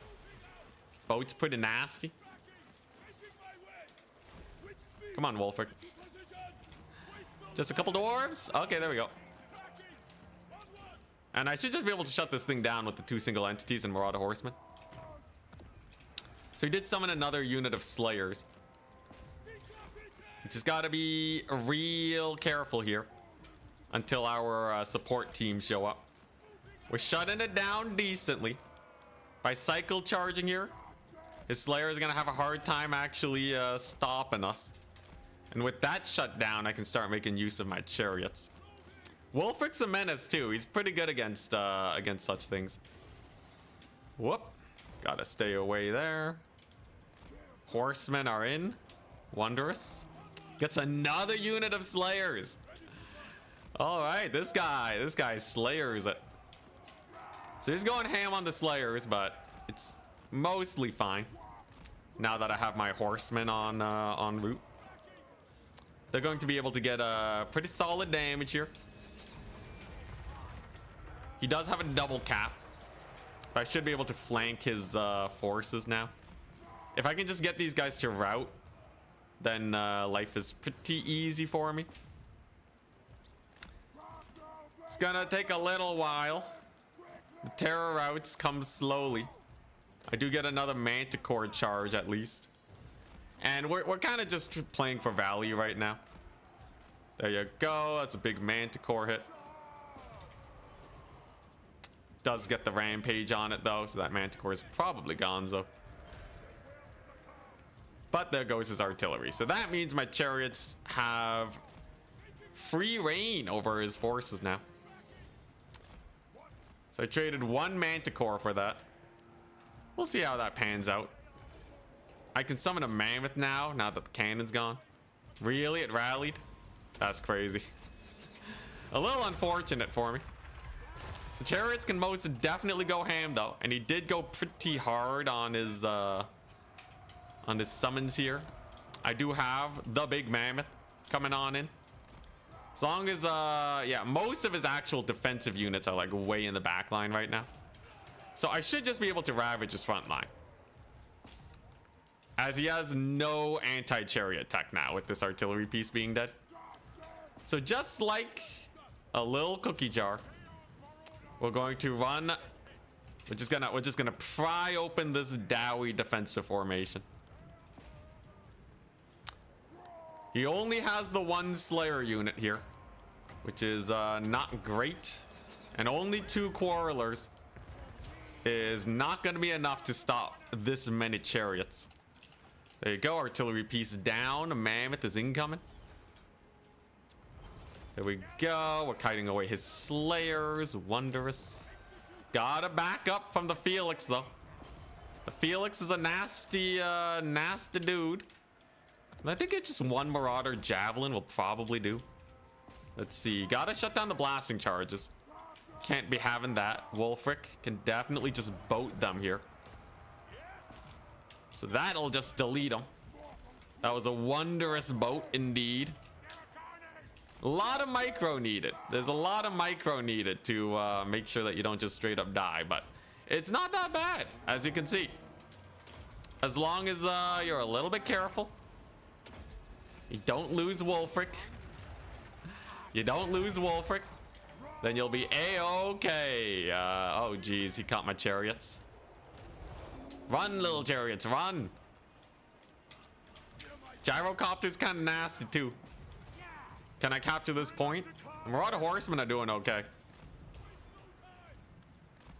Can he kill the mammoth, I guess, is the big question. I do have a lot of champions left, and he teched really hard into Slayers. I think we're probably fine. But you never can call it early against the Dowie. Actually, you can against the Dowie. Dowie can't, like, make sudden comeback plays, right? Unless he has, like, a crazy Thunder Barge or something. It does snipe my caster a little bit, but look at this mammoth, right? 59 kills. So it's already been building up pretty well. Gets a ranger unit in there. Another unit of infantry will be great for dealing with that. Gotta pull back from here. Yeah, and with most of his range down, he's basically just down to the gyrocopters now. Oh, he wants to bomb drop me. I see. All right. I could smell a bomb drop coming miles away. Definitely was trying to make a sick play there on my Marauder Horsemen, but we were having none of that. Rangers on the flank will die to the chariots just fine. Then the mammoth can start bullying Thorgrim and such. Yeah, there's the bomb drop as expected. We got a couple slayers here. Wulfric can indeed push back this dwarf character. What was that? Just a dragon slayer, not a big deal. I think if I just get a couple single entities to kill off his guys, we'll be okay. I'm not too worried about a couple quarrelers here. That seems fairly manageable. Wulfric looks like he's doing fine. He actually resummons the artillery piece. So we just got to dodge with Wulfric. Maybe send a cav unit on them. Kind of YOLO'd into those quarrelers, which was... It ended up being a misplay, but I think we're okay. I didn't capture the second point. Are you kidding me? This whole time, I thought it was captured. Oh my gosh. Well, how do you do? That'll fix it right up. Okay, Wulfric just has to stay alive. If I kill Felix, we'll be goodies. Manticore can start bullying Thorgrim. He did kill off my my stuff over there, but I think we're okay. Look, once Felix is dead, life is easy. Okay, I just gotta kill off the Felix. He's pretty chumpy overall. The cannon resummon is actually kind of YOLO because it gives him like no capture weight. Had I captured that second point just a little bit sooner, we probably would be smooth sailing right now. But unfortunately, it must be a little bit more sus. This is slow on Wulfric, along with a cannon retarget. We gotta be real safe with them. Gotta get our Marauder Horseman in there. Resummons a couple Slayers. Oh, he wants it, man. He wants it real bad. Wulfric, don't you dare die. Woo! That was the slowest dodge I've ever seen. Pretty spooky, I must say. But he lives. Yeah, you definitely don't want to throw your lord like that. That was potentially a game-losing maneuver. He does recapture this point. It's pretty good for him. But he does lose Felix. Okay. All right, all right. Well, we waste the blasting charge volley. He's not getting the biggest of value plays ever. And if I cycle charge with these manticores, he's probably screwed. Because I think Thoric's just gonna die. He's probably just gonna die. Here you go. Get the manticore on him. Wulfric can deal with the Felix just fine. And what do I need? He used everything to defend that artillery piece. That can't participate too much outside of just value gains. His rangers can't really do too much. Everything in my head is telling me we're probably fine. But I still have to be exceptionally wary. This is Dowie. And we only just surpassed him on tickets. Manticore is back at least. The Mammoth is providing perfect vigor in this situation. So he's definitely helping out, but it looks like he will finally go down. How unfortunate. Does get a nasty bomb drop on me too. Felix rallies. The mad lad rallies. How did he even rally? I had Wulfric nearby. Looks like Wulfric has to finish the job. We also have our Marauder Horseman here to get some javelins on him. That little bit of burst damage is all we really need to take him out here. He will be able to kill off the Mammoth, but that's okay. As we can finally get Felix re-murdered. All right, and now he's perma-gone. Now I really don't have to worry about the guy. Wondrous. Wulfric's is gonna bait out cannon shots. Because he's fast enough to just dodge him. And at least it's gonna keep it from causing me too many issues. It's a little risky, but as long as I just kind of walk in circles here, Wulfric's gonna be distracting this thing just fine. And then that way, he won't be able to generate any further value. Man, imagine if I just didn't notice that I didn't have a capture point. I'd be so boned. All right, here we go. Let's get this guy in. Yeah, you see that retarget? Finally gave up on trying to kill Wulfric. Okay, Thoric Ironbrow is almost dead. Beat him up. It's very low. I'm not YOLOing Wulfric for that, though. That would be a tremendously bad play. Wulfric, you know what? You just gotta stay safe now. Look, he basically has nothing at this point. With Thoric so low, he has very little pushing power. I really doubt he'll be able to secure a second point anytime soon. I'm already at 1,000-ish. This should be a win, as long as we are even mildly careful. I just have to be even mildly careful. This guy's a tanky fellow. He still has 600 HP. He's a menace. Those are Grimdelvers? They are. What the crap? We weren't able to get the triple cap. If I had just captured this point earlier, I would have been completely fine. Such is life, though. Sometimes you whiff. Thunderers use their volley to shoot at the Marauder champions. So that's gonna get me the alpha strike that we need to kill off this fellow.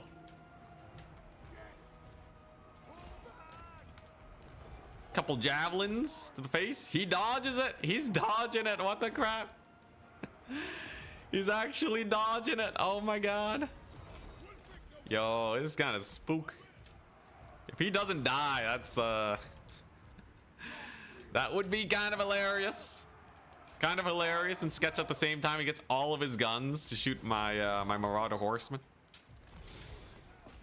Kill the man. Just kill the man. Yes. Oh, he has 1 million resistances. I see. Well, we still win on a double cap, barring some insane. Like if he has like 5 rangers in stealth or something, that'd be spooky. Looks like the mad lad finally goes down though. We can start capturing this point, making sure he doesn't capture this one. And then we'll be fine. Even with a couple sketchy plays on my end, Dwarves seem like they are still mostly manageable. Wolfric just being annoying. He's just dodging. Yeah, he has the 1 range unit here, but it can't be that big of a deal. And just like that, victory is assured. The second cannon summon was kind of crazy. He kind of had to do it to uptrade. He can't really do much without the cannon support. But then it just means that he has no capture weight potential.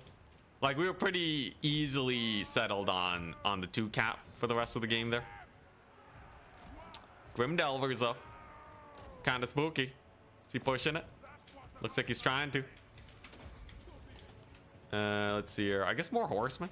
I am much faster than him in this late game. Yeah, there's no way he wins this. Great stuff. Kind of spooky, all things considered. Kind of spooky, but we did it. Yo, if Grimdelvers had a slow, that'd be so sick. Whoop. Wolfric with the sick jukes. GG. All right. Yeah, dwarves aren't that bad. It was kind of spooky. But I kind of baited him out into summoning a bunch of slayers, which died to my front line. The champions were amazing. They were absolutely amazing. Having just a couple hard-hitting frontline units that don't get bullied by, by your usual dwarf guys is definitely the way to go. His gyro bomber was terrifying though. 2,600 value, what the crap? Just give me Thankful and Storm Fiends in Total War before I die. Dude, Storm Fiends are the Gatling Gun Rat Ogres, right? Yo, if they are anything like Man-Eaters, it'd be so hype. Slayer Pirates kind of did well. Honestly, even his range did okay. Trade-wise, he was doing not bad. It was just kind of towards the end of the game. He couldn't really secure points. This is why we banned the Close Quarters map. If this was the Dunes map, and he could get into position a lot easier, it would kind of be sus. Mammoth, only 1,500, but the Perfect Vigor helped the other units around it. Manticores only did okay. The Cannon Snipe was definitely the pivotal play. The Chariots. Ah, yes, the Chariots. High Mass Chariots versus Dowie. What a classic, man. Takes me back. And he's really wide too. When you don't have to deal with boxes and domination, Chariots do so much better. 900 value on the Marauder Horsey. Hell yeah. 400. Dang, the Marauder Horseman actually did really well. The one Javelin even did pretty well. Interesting.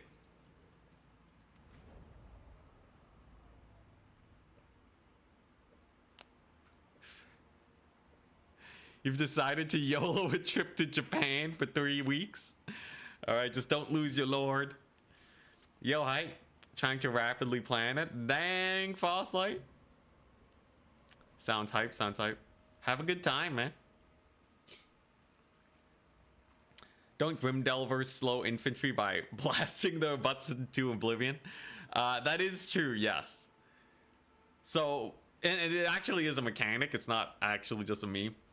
Bullets and other gunpowder infantry have, like, it triggers a stagger animation on infantry. I don't know exactly what does it, but it does cause a stagger animation. Especially on shielded infantry, they kind of have like a fling back motion. So it can slow down a front line quite a bit if you're not careful.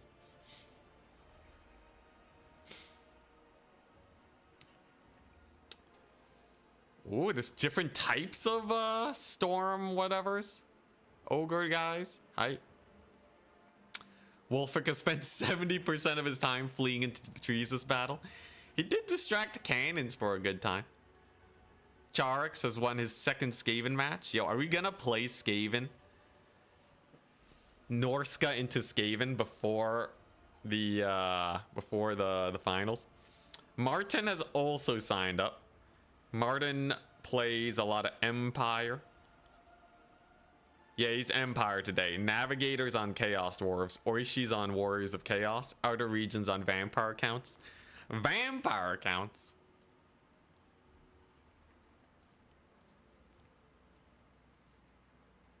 What's this? We got someone coming in. Someone show up to, did you want to play a game? If you want to play a game against me, you should check in first, probably, on stream. Just at me on stream. Right now, the bracket's almost done.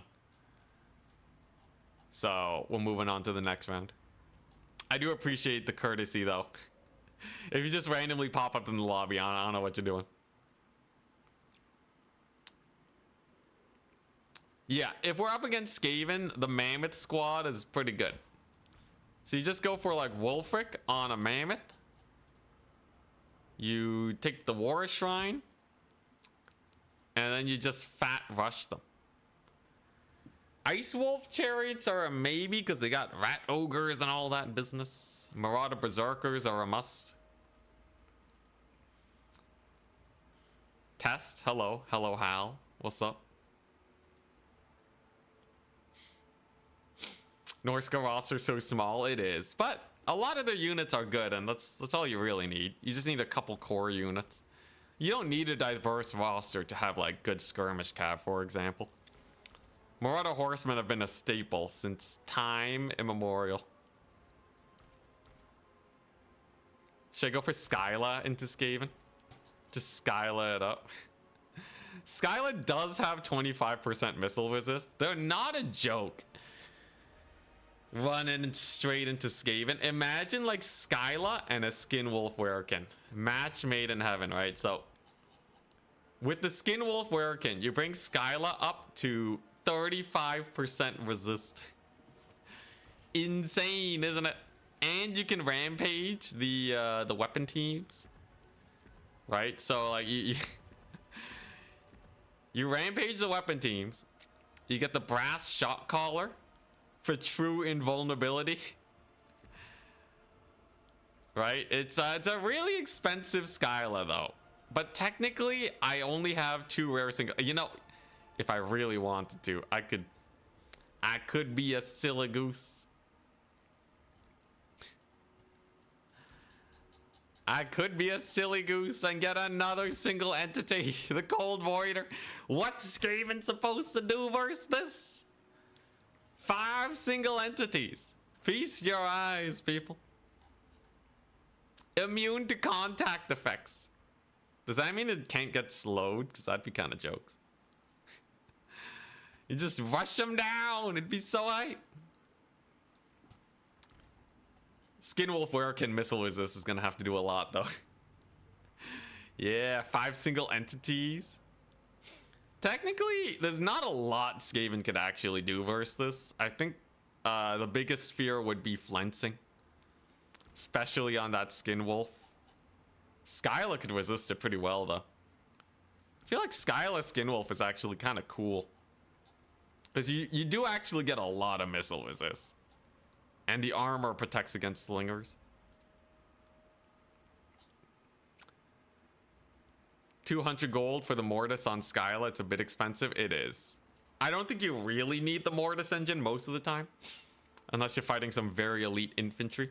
But since you're fighting slaves most of the time, I think I might actually just cut it. We'll probably skip on this and go for, like, I don't know, the Berserker squad instead. I don't even know if I need a hella expensive mammoth. War Shrine is kind of cool, but I guess there's not much I can really focus fire the guy, aside from a couple slingers. And when it's gonna have like 100 some odd armor, it's not bad. You gotta be careful though. Skaven can melt things with slingers pretty fast. So I would need like some sort of mobility or chariot spam to shut them down. I might even just start with chariots. You know, just start with double Ice Wolf, single entity squad. Minimal AoE, minimal damage, and 200 gold. Yeah, the Skyla Mortis is kind of weird.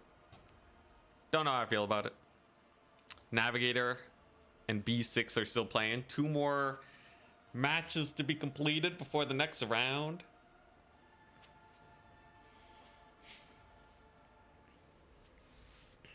Immune to contact effects is stuff like poison, frostbite, etc. All things next to melee attack. Technically, if it means you can't be slowed, it's not as bad as you might expect. But yeah. Does that mean it's immune to fire weakness? Is fire damage a contact effect? Maybe that'd be cool. Are elephants supposed to be afraid of mice? Aren't elephants supposed to be afraid of mice? Oh, that's true. It's true. Dang. Skaven, the counter. These mammoths, though, are definitely not afraid of mice. So, if you've seen any Norsca vs. Skaven game, it's pretty stompy. Pun absolutely intended.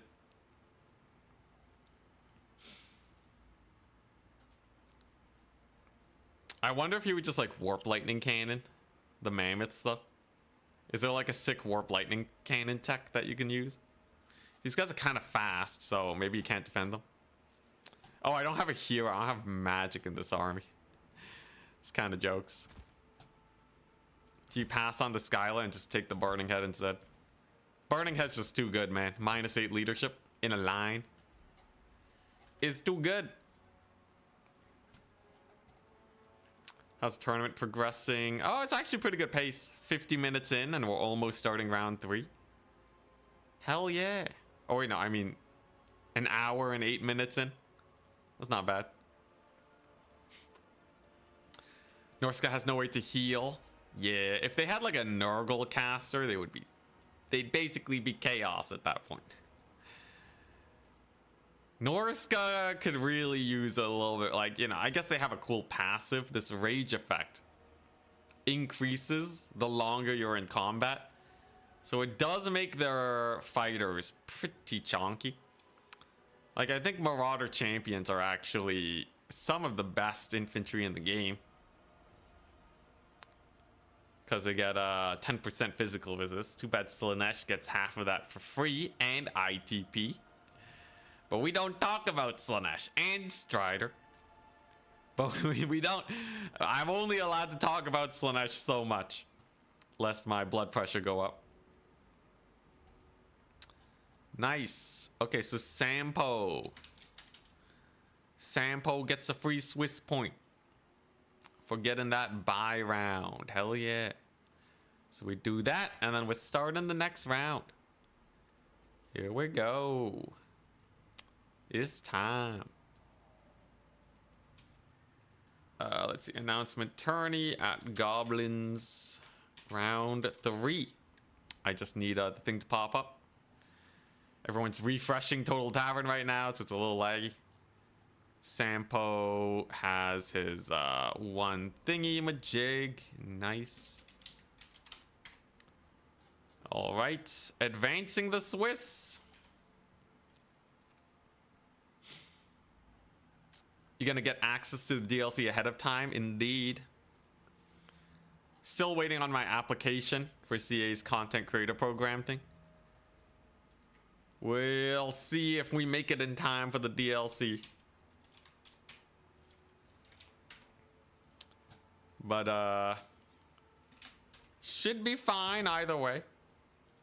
I think most content creators will get it around the same time anyways. But yeah, we will definitely be getting it early. I'll get to test out Slanesh. Lustrian Narrows is actually pretty good for us. Imperial Road. Ban Imp Road. Actually, wait, who's Dr. Jellyfish playing as? Dr. Jellyfish. He's playing as... What's he playing as? Bretonnia. Banning Imperial Road. Freaking Bretonnia. This is it. This is my worst matchup. God dang Bretonnia. Bretonnia. Oh, lordy. Bretonnia is actually one of those factions that kind of can put a beating on Norsca if you're not careful. It's fine though. I got the secret sauce. It's fine. Bretonnia. Oh, God.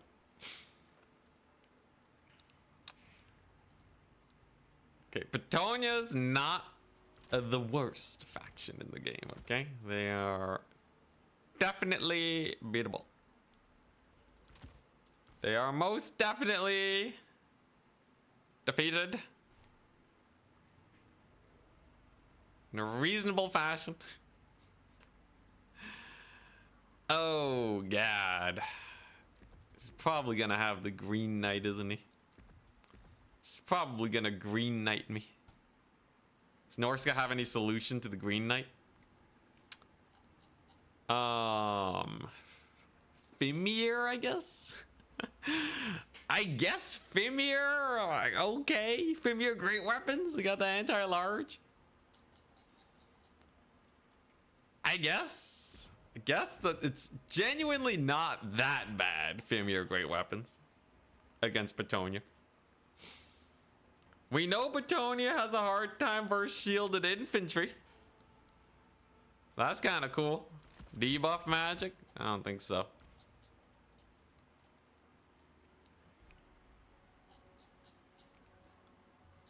Fimir are expensive, slow, and get bullied a bit by cav charges. Yeah.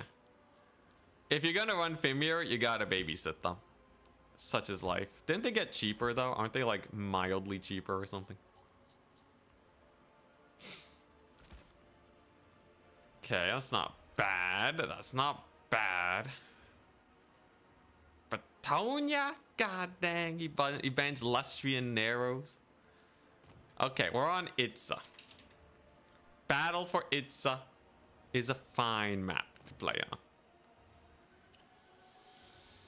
It's in time. Spirit Leech him down. It's too many casts. We played against Warriors of Chaos and won with the Green Knight because Spirit Leech wasn't able to take him down. Itza can be a sketchy map for trolls too. So that's kind of sus. Let's see. He's gonna have a lot of cav.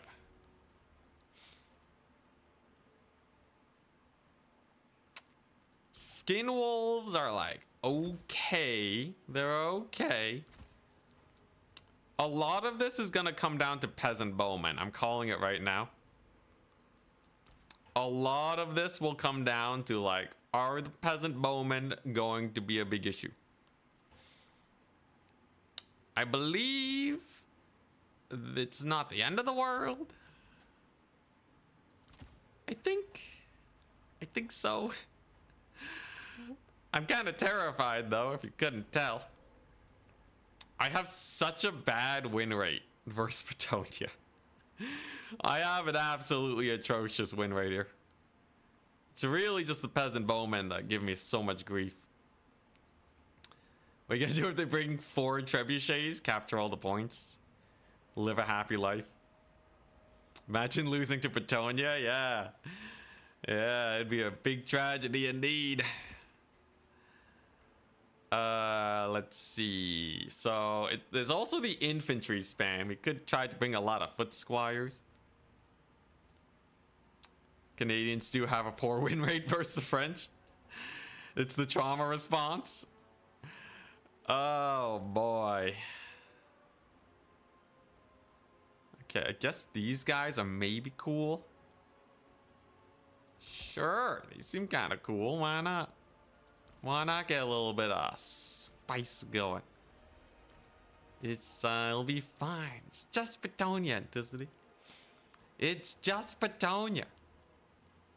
What are they gonna do? What are they even gonna do? Flashbacks to him murdering me with infinite cavalry. I definitely need something to kill Cav. Cavalry are a big spooky situation. Let's see here. I think this is okay. Oh god, he's already ready. Yeah, what'd I do for some armored trolls? No armored trolls is definitely one of the more unfortunate things for us. Is this unit even good in this situation? What if I just spam these guys? So if I was playing Bretonnia and I saw these guys, how would I feel? I'd probably feel pretty good if I saw that. I need to bring units that make him feel bad when he sees them. What units can invoke that feeling? What if I saw this? No, I'd feel pretty good about that too. What's a feel bad unit? Are there any? Is there any that'll just make him like, you know, just feel kind of sussed out, where he's just like, oh no, not that unit. I have no answers for that unit. Is there anything in this entire roster that can do that? All right, I definitely need to have at least a couple of these. And then I guess I'll take some. I guess I'll take one of these. Oh god, this doesn't look like a build at all. This is not even a build. You know what? Oh god, that's not gonna cook at all, man. That just doesn't cook. You know what? Okay, you know, this is fine, Anticity. It's just Bretonnia. They're the worst faction in the game. Easy sauce. Wolves are scary. They're a little scary, I guess. He seems so happy with this build. Yeah, I'm sweating with joy. Here we go. He's scaring me with your confidence right now. All right, look, there's no way we lose to Bretonnia again. I never lose to Bretonnia.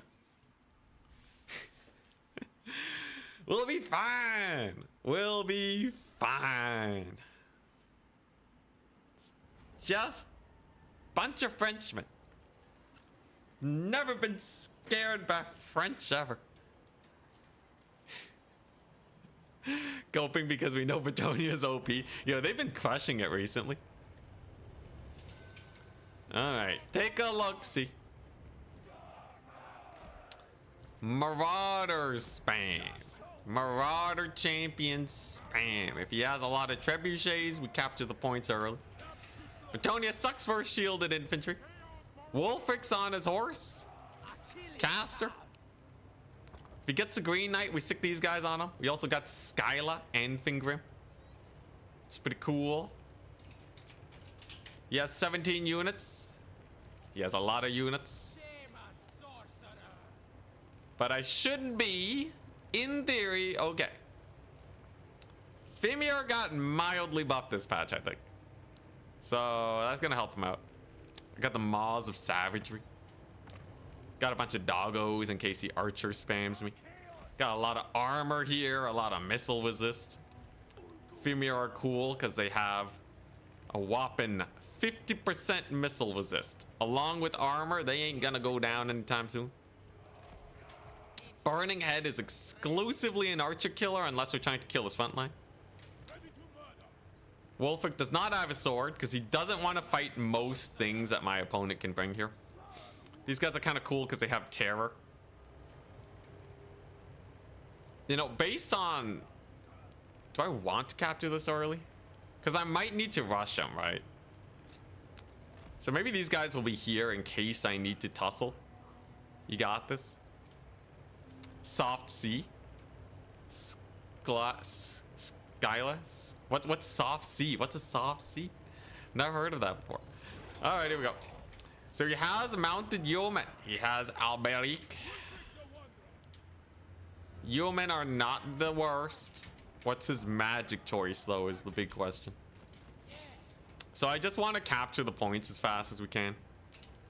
Looks like he's going pretty wide. It's definitely a big old wide Tonya build. Should be able to steal the points. Got the Maws of Savagery here. They can definitely tussle with a couple of these guys. He doesn't have healing. I don't have healing. He's brought Regrowth and Shield of Thorns. So be careful about if he casts that. Maws of Savagery have a million missile resist, by the way. That's kind of their shtick. So they're pretty fine there. There goes my front line. And then we just don't take a fight against him because he has no forcing tools to get me to advance. Right, we're pretty comfy here. Dang, they kind of took damage despite 50% resist. Now, I think we do want the Maws of Savagery as a starter to deal with his super annoying cavalry, right? Doubt he's just gonna charge into my boys, YOLO-like. He doesn't have a lot of archers. That's a real interesting thing. Not having a lot of archers presents a strange situation where I can actually kind of just sit around for a bit. What is he doing over here? He's just going for it. Okay, I'll take that. I'm gonna get the Maws of Savagery here soon. Can probably kill the dudes on the high ground. There's the Maws. Okay, well that's a pretty good start, I'd say. Caught his cav. Okay, you know, my opponent's kind of whiffing a little bit. Some men-at-arms are not a big deal. And what's Alberic gonna do, right? So I got the big captures. I have a boat. Okay, Alberic's just gonna go for that. But like, we're gonna delete this right side. That's almost guaranteed. They're just completely gone. Okay, all right. So Wolfric can deal with that bad boy. The middle line's gonna take forever. He doesn't have the high ground. He doesn't have any archers. It's a full shatter on that flank that we got going there. But what do I need? I need anti-cav action. He brought in the questing knights. Interesting. I think if we bring in the doggos, we might be able to save our Fimir here. The champions are doing great. Don't want to overchase his cav or anything. But Alberic actually didn't do too much there. Do these guys have charge defense? They don't. Run for your lives. Run for your darn lives. Okay, it's looking decent so far. Might get rear charge there, but that's okay. Come on, and then we just counter charge the champions of Quenelle. Gonna have another burning head here soon. We don't even need it though. We're sitting pretty comfortable. Maws of Savagery are doing great. And just like that, our doggos are doing well on the flank. Couple Knights of the Realm go for a charge. Not a big deal. Not a big dealio. We'll take out his boys over here. Leave Alberic alone because he's a menace. Or do we kill him here? Potential snipe opportunity. I'm not going to leave Wolfric in there for long, though, because that's definitely asking for issues. If he, like, starts surprise just sniping Wolfric. The debuffs are brutal, though. Okay, all right. We maintain our triple cap. Value trading's looking pretty good. I'm going to summon in the doggos just to shut down the champions. This is looking pretty good, though. I'm not going to call it just yet. He brings in more cav. How are the Maws of Savagery doing? Savage. Savagely mawing them. His cav look like they're going to win that far side fight. I just got to be super safe with Wolfric. No accidental Wolfric throws today, and I'll be A-okay. He has a little bit of cav over here. Looks like he does lose his boys in the distance to the terror routes. Wonderful. Maws of Savagery can pile on in onto his cav. They should die. There's another boat. The no archer play is real spicy. I'm really surprised to see that he didn't have any archers. I feel like if he did, this would be a very different situation. Instead, he kind of just had the yeoman. Okay, there we go. Pretty good pick. On his cav once again. Alberic. We're not going to take a fight against him. That is unfavorable. Let's just leave the Fimir on top of him. And like this is how you win against Bretonnia Alberic builds, right? Alberic really does need that Lord Snipe to be useful in the slightest. Without the Lord Snipe, he kind of falls flat on his face, it seems. We still have a triple cap. We still got points. Yo, Wolfric on a horse. Ultimate secret tech against Alberic. Look at him. He's getting real low now. We'll chase off that damsel. Dang, even with the slow, he uses Foe Seeker to counter it. Foe Seeker is a pretty nice counter to slows. I wonder if he was saving that intentionally, because it worked out pretty well for him. But this is looking pretty rough now, right? This is looking pretty rough now for our Bretonnian opponent. I just have to not throw, and we'll be A-okay. I just have to simply not throw the game. He's gonna really want to get that Wolfric snipe now. So we're just pulling him away, keeping him safe. There's the Pegasus Knights. I just gotta consolidate my forces, and then this should be a clean victory. I will say the magic went exceptionally well for me. The fact that we just insta-routed his infantry on the far side was kind of sick. That was a really nice leadership hit we got there. And now the timer is ticking. Yeah, he YOLO'd his caster. Yo, I played smart, and we kind of debated him on the left side. He was never really going to kill the Miststalkers as long as I was summoning in doggos. He needed Alberic there to support. Kind of kept him here instead. Okay, no, just don't overcommit now, right? If I overcommit to try and kill this Grail Relic, we could just straight up die. Brings in a lot of spears. Okay, I think that calls for a little bit of infantry over here. Let's just give Alberic the wild goose chase. I got Skyla now and Fingrim. We have an insane lead. It would be a tragedy if we manage to throw this. Our lead is immense.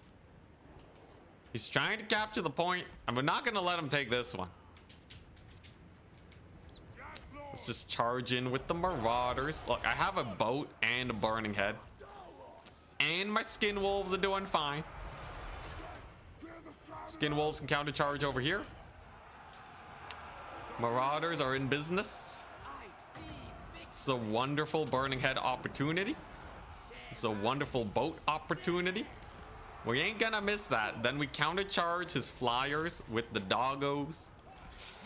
Oh my gosh, look at that crisscross applesauce.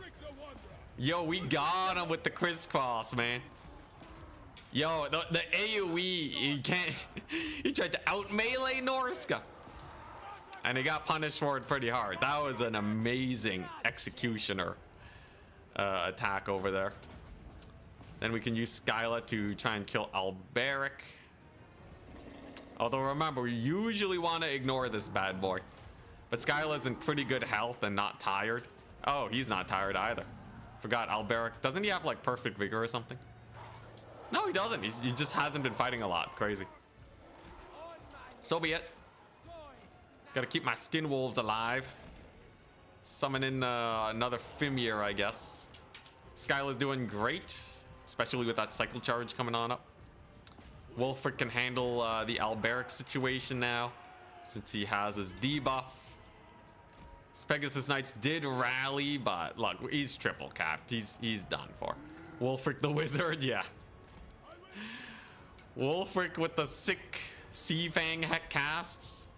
Wolfric on a horse. You don't underestimate this guy. He's pretty brutal. There's our debuff.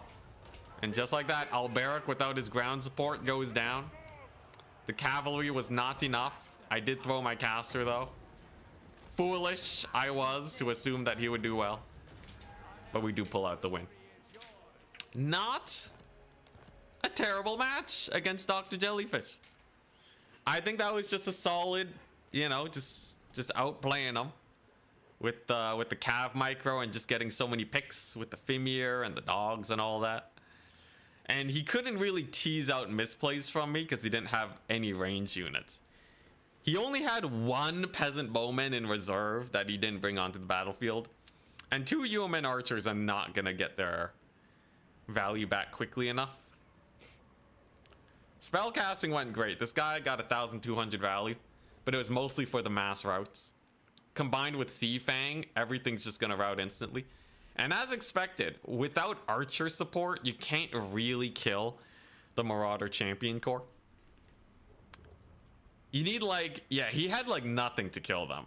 Green Knight in reserve too, no Green Knight. We did it. We broke the curse. We're free. So I shouldn't have to worry about Bretonnia now. That's a plus. Wondrous. Wondrous, wondrous. Norsca versus Bretonnia. Norsca takes the cake. How did the Fimir do? Oh, I forgot to check them. They did well, though, for sure. They didn't really find a lot of combat, though. What's the prize in the tournament? We're just playing for glory. It gives you tournament wins, though, which qualifies you for Turin's grand finals. Whenever he decides to host that. Unsummon? I don't need to unsummon. It's fine. I cast Boat. Boat's pretty sick. He paid for himself 2,000. Sea Fang Hunter of Champions on a horse is like solid Wolfric the Wanderer action. He doesn't have that much AP, but he has a nasty charge bonus. And I find that horse characters are actually really hard for Bretonnia to beat. Every time in the Bretonnia mirror, we have like a horse Lewin. It's just super annoying to catch. Just because of chasing mechanics for flying guys. So I knew it would do okay. That's 3 wins now. I would bet we're probably going to match against Charix. And it's going to be Norsca versus Skaven. And we'll get a feel for each other's playstyle and builds. And then we'll rematch in the semis or grand finals.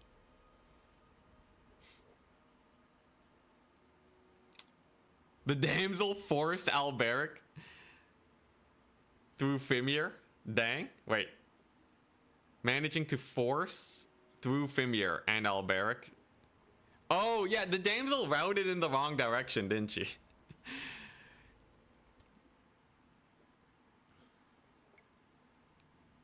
Yeah. The game was pretty over by that point, though, right? We had like a 4K lead.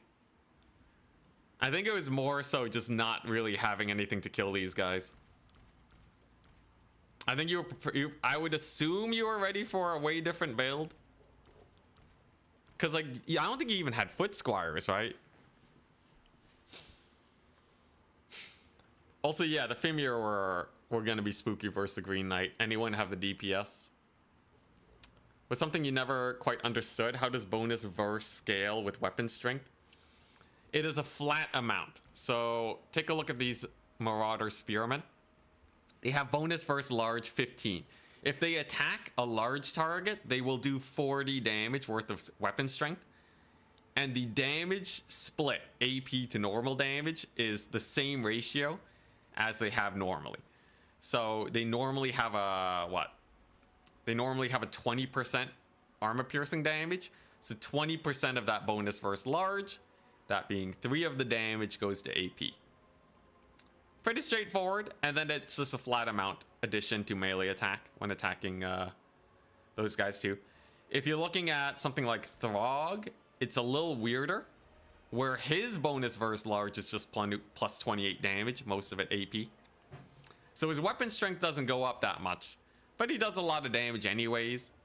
So his melee attack will kind of hard here. 25%? 20%. It's 20%. Because it's 20 base damage, 5 armor piercing. 5 over 25 is 20. I minored in math, okay? At least, the thing is, minoring in math doesn't stop you from making these mistakes. 5 over 25, boom, 20%. Armor piercing damage is additive to base weapon damage. Get wrecked! Rare streamer W? What is this day?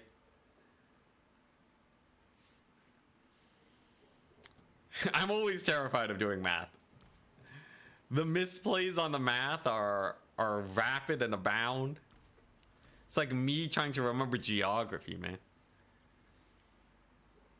Math is hard, okay? Math is very hard. So I need like a snack or something, man. I need sustenance. The stream. Yo, I ate at 1 o'clock. Why do I need to eat so much food?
Alright, food's heating up. I'm enjoying me some homemade pasta sauce on rice today. Because we ran out of pasta. Pasta sauce on rice? It's pasta, it's store-bought pasta sauce jars cut with veg. It's cut with a bag of carrots. So then that way, I don't have to spend too much money on the store-bought stuff. Charix versus Subutai, here we go. You heretic? Most people play these tournaments for fun? Yeah. Mamma mia. Look, it's a creamy pasta sauce too, okay? It's a creamy pasta sauce. It's just cream of rice and chicken with veg. It was great. It lasts so long. It's also diluted with water. It's also diluted with a little bit of water. It's not that thick of a pasta sauce either, but look, food is food. That's carb on carbs with carbs. I'm trying to gain weight. Have you seen this skeleton? All right, I kind of need carbs. Also, it has a lot of veg. It has a whole bag of carrots in it. Don't judge. Oh, it's done. Hell yeah. Sustenance for the win.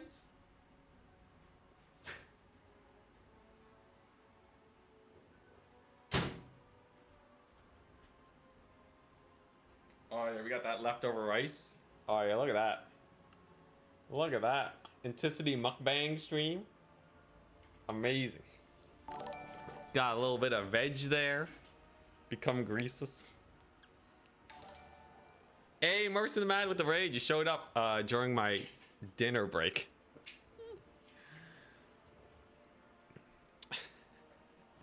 Enjoy your meal, thank you. Big gains on the way. There's also chicken in here. For those of you that are gonna start judging my protein intake, straight up chicken. All right. Oh, hey, next round is started. Oh, God. Advanced Swiss. At Goblins. Round 4! Exclamation mark.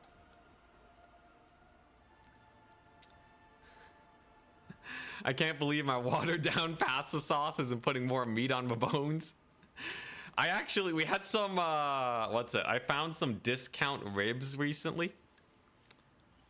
For like, you know, it's like a whole block of ribs. It costs like $5 for like, you know, just like a whole rack of ribs.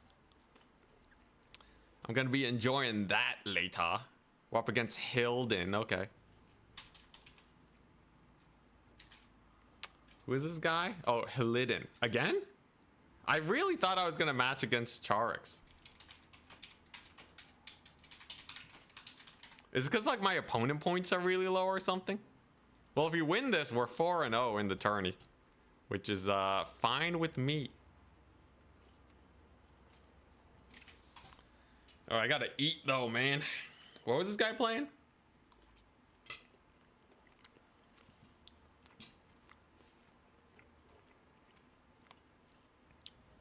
Was he playing Dowie?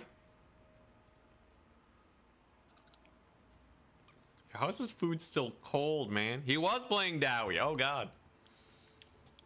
We're playing versus Dwarves again? That's terrifying.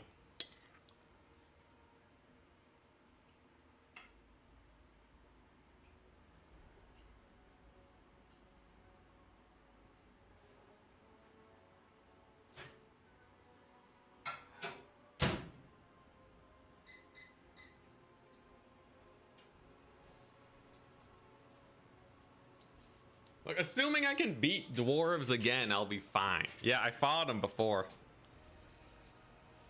I'll take it, though. That's easy road to semis today, I guess. I just fought him? Yeah, it's... I don't know, man. Total Tavern's kind of weird. I guess he does have 2 Swiss points. I assume Outer Region and Charix match each other? Yeah, okay. So it matched me down because of people above me. We're there. Alright. Can't be that bad, right? We just beat Dwarves. I'm top bracket. It's a different map, though. Glade of the Everqueen. Rift at World's Edge. Edge of the Darkwood. What's Edge of the Darkwood again?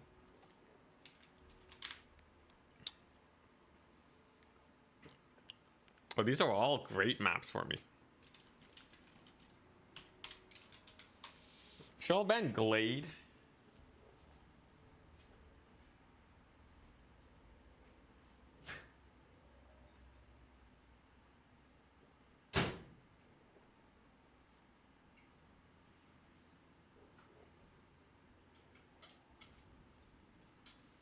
All right, I'll be back in a sec.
The Dowie. He bans Rift at World's Edge. We're on Edge of the Dark Wood. Chill. Easy peasy. Dual weapon Fimir, do it. That sounds like death.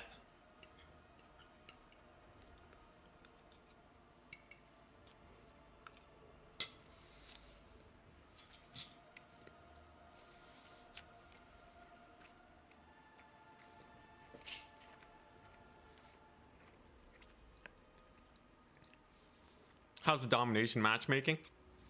It's good. You can find games, but finding opponents of your skill level is kind of just rolling the dice. Also, I forgot to mention earlier, but Mercy the Mad rated. He does have a YouTube channel, lots of YouTube tips. Should check it out. How to beat the Dowie. It's gonna need something to stop Horse Wolfric from being such a pain in the butt.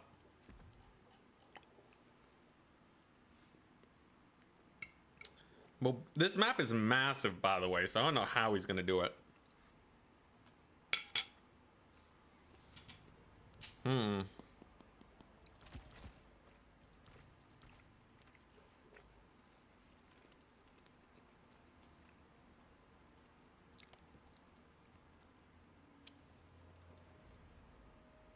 Orc thumbnail brought you here? Wait, what do you mean orc thumbnail? It should be a mammoth thumbnail. Wait, are you guys seeing a mammoth thumbnail or an orc thumbnail? Yeah, yesterday was all greenskins. What? YouTube's telling me it's the mammoth. I swear I said it right. It was the orc thumbnail for you too? What the crap? 100% Grimgore thumbnail? What in the ripoff is this? What in the ripoff is this? Oh my, I'm getting debated by YouTube. Yo, I got like a sick mammoth and everything. Yo, it was I worked hard on this one. Oh my gosh. Okay, let's try.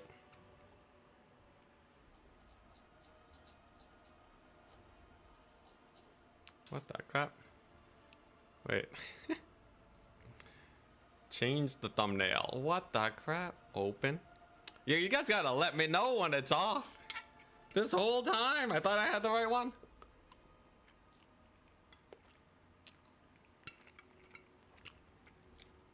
You saw mammoth? Okay. How strange. Well, it should be fixed for some of you now.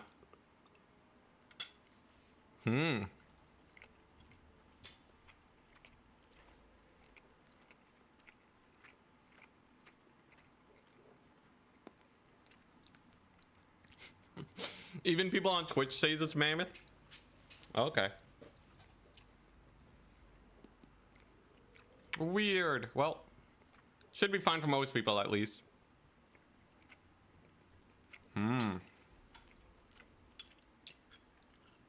Okay, most people see the mammoth thumbnail. Okay, we're good then, we're good.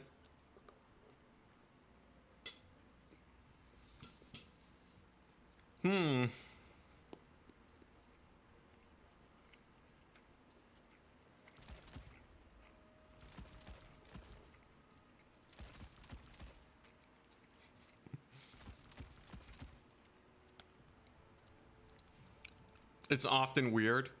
Sometimes you see the correct one, and then sometimes it's the old one. Wow, that's really weird. Okay. Good to know that's a thing at least.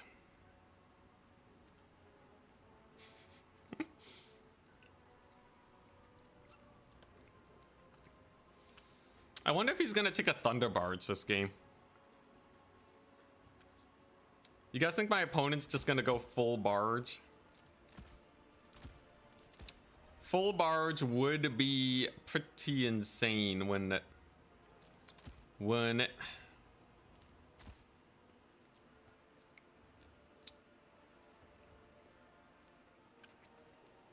I feel like a full barge build would. It would be a bit spooky.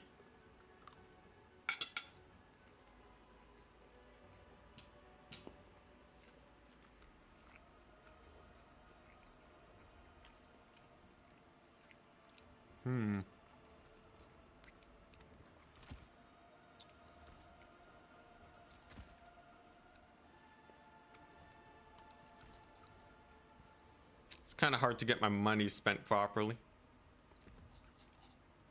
I guess this will do. We're definitely advantaged here just because the map is so massive. The map is rather big. As long as I have any amount of anti-air, I'll probably be fine against the ranged. The blimps and all that. Single entity characters are going to be much less useful too.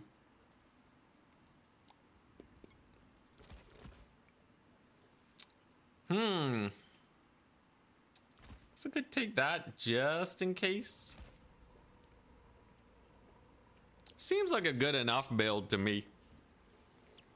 I think I don't have to worry about this matchup that much. We already won it once.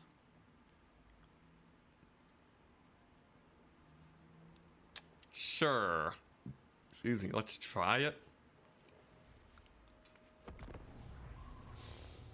I just gotta make sure I don't die to Slayer spam. Like, Slayer spam is the most annoying thing. But totally manageable for how expensive they are. Guess just in case we see a million Slayers, let's just do this for safety. There you go. All right, we're safe. It's fine. Nothing's gonna kill us.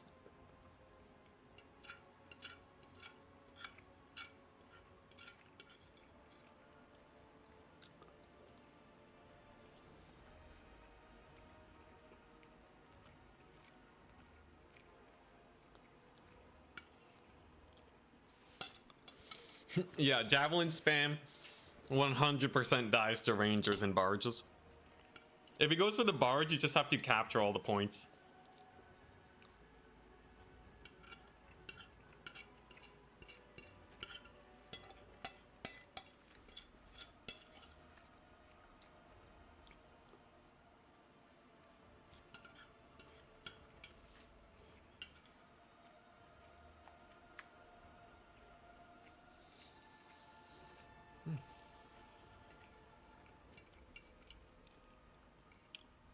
All right, game time.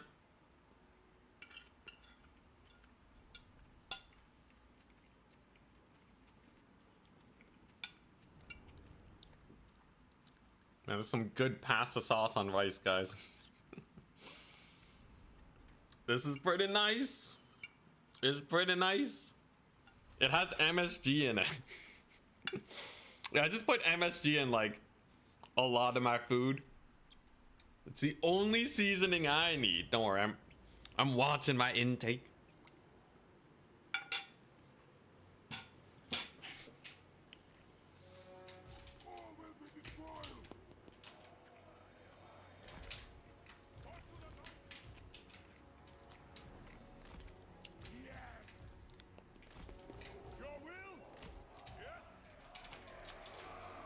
Here we go.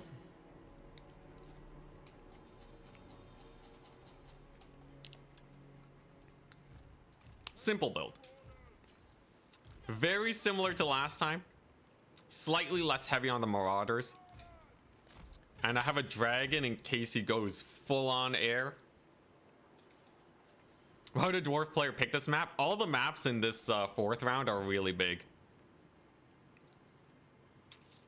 Could put some peanuts on rice. Yeah, I'm not a big fan of peanuts though. Trying to grow a giant crystal of MSG. I don't know how you survive off pasta, rice, MSG, milk, and eggs. And rice. And then usually, you know, whatever vegetables are cheap, I just get those and throw it into like the pasta or whatever. Broccoli is really good. Just some steamed broccoli is amazing. Interesting to see that I went for the cannon again. So this map is like massive, right? If I just get the Beast of Tashnar and head on over to the flank, I can basically keep a unit of Slayers stuck on that artillery piece for the entire game. And that's gonna make it super duper not worth. Beast of Tashnar coming on in. We got our Marauder champions. Very surprised about his build though. Iron Breakers? You're crazy, man. What is this guy doing? Iron Breakers are actually pretty spooky. My champions are a bit slow. I'm just gonna give up the middle point. And just say, hey, you know what? Mad Lad has Iron Breakers. Why don't we just ignore them? There's a couple Thunderers over here. A couple more Thunderers. He definitely has Rangers somewhere. Somewhere out there that I gotta worry about. There's our Grudge Raker Thunderers too. A little spooky, but not something that we cannot defeat. What's he doing with that artillery piece, man? He wants to shoot my chariots. Makes sense. Should just be able to jump that now. Yo, I outranged the Grudge Rakers. Yo, that's kind of sad, man. Should just be able to charge him now. Then we get our caster on the field. So yeah, they're gonna shoot, and then I'm just gonna let them friendly fire their own units. Not that much friendly fire, but it still worked out fine. Ouch. Bro, those Thunderers, man. Okay, yeah, so he has a lot of range then. He has a hellish amount of range. Okay. Good to know, good to know. So we do have to play this one a little bit more carefully then. Doggos are doing the best versus that artillery piece, but they actually get routed off. Interesting. Interesting indeed. He's just hammering the capture point here. We do have a good amount of horsemen alive here, at least. Gotta be real careful around his range. Doggos will hopefully come back, because that artillery is technically still fully operational, which is kind of suck. Not much I can do versus the Iron Breakers. I can stall him a little bit here. If I get enough boys. Should be able to disrupt his forces here. And then you know what? The chariots can... Yeah, screw it. I'm gonna ignore this fight and deal with his stuff here. Because he has a very susceptible force, right? All this here is very killable.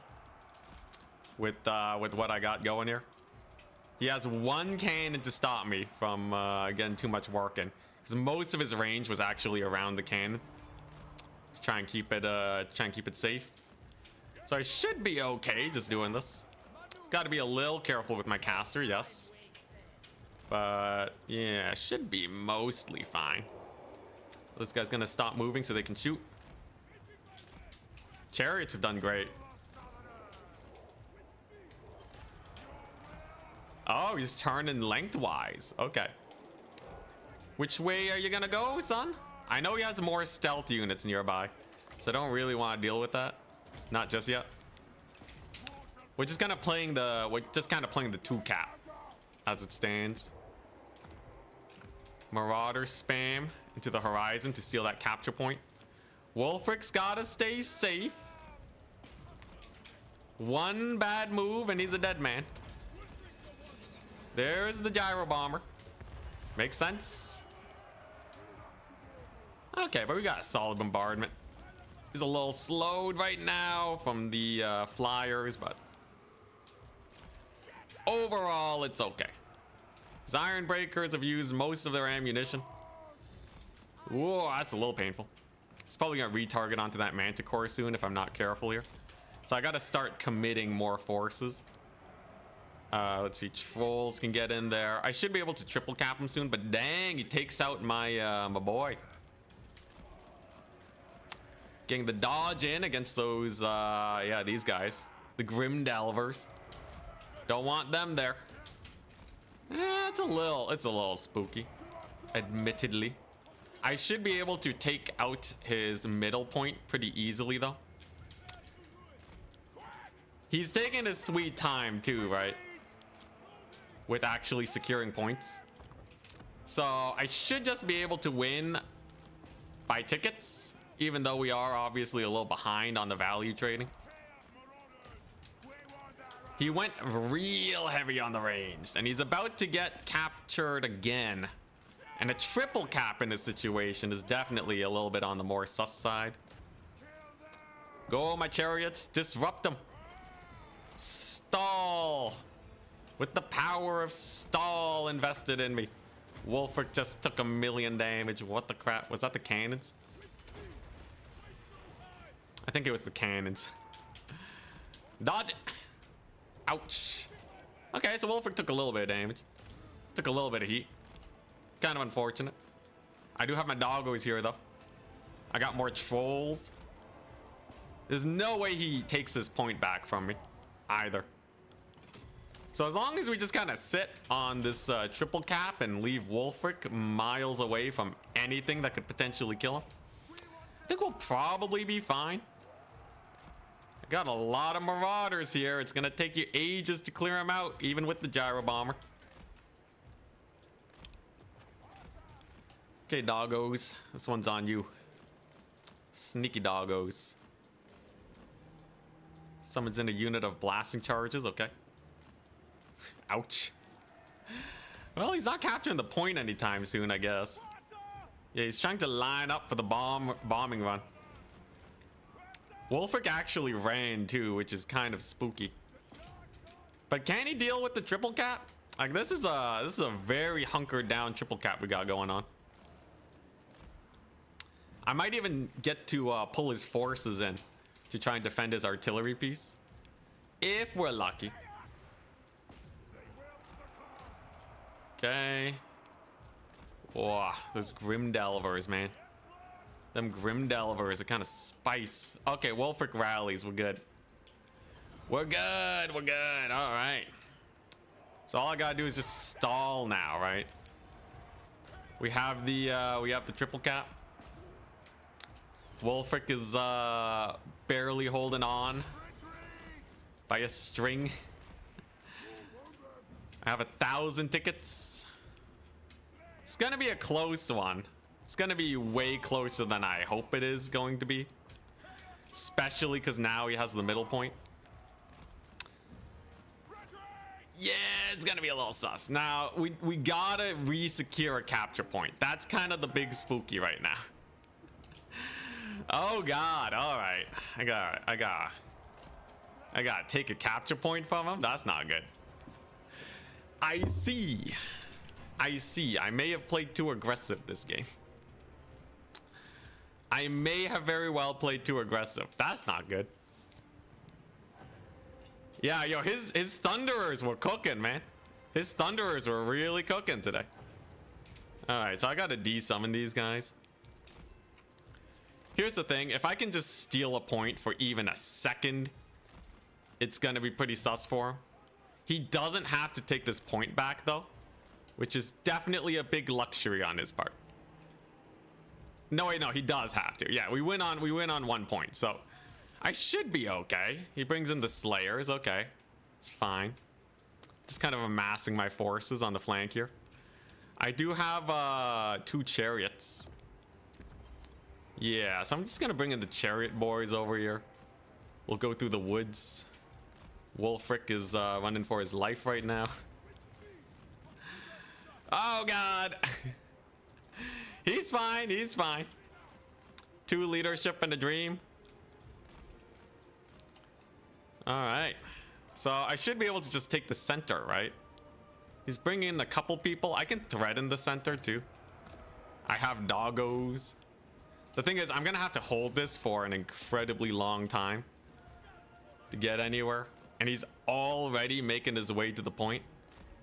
He's already making his way downtown. So it's not the most comfortable situation in the world, but... Look, I got gusto. We got gusto. It's fine. Here we go. So Grimdelvers should die to the triple chariot action. You have a couple doggos here. I got horsemen. If I keep spamming mobility, that'll probably be able to pull him apart a bit. He does manage to secure that point, though. It's a little sus. It's a little sus. I do have the Manticore on that bad boy, at least. The thing is, a triple cap on me is kind of sus.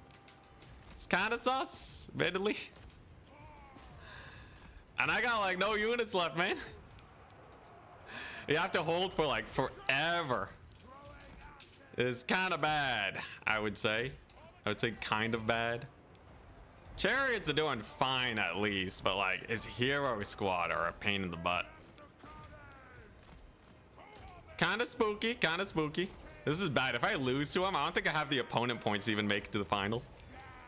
We'll see though, we'll see. The chariots are away.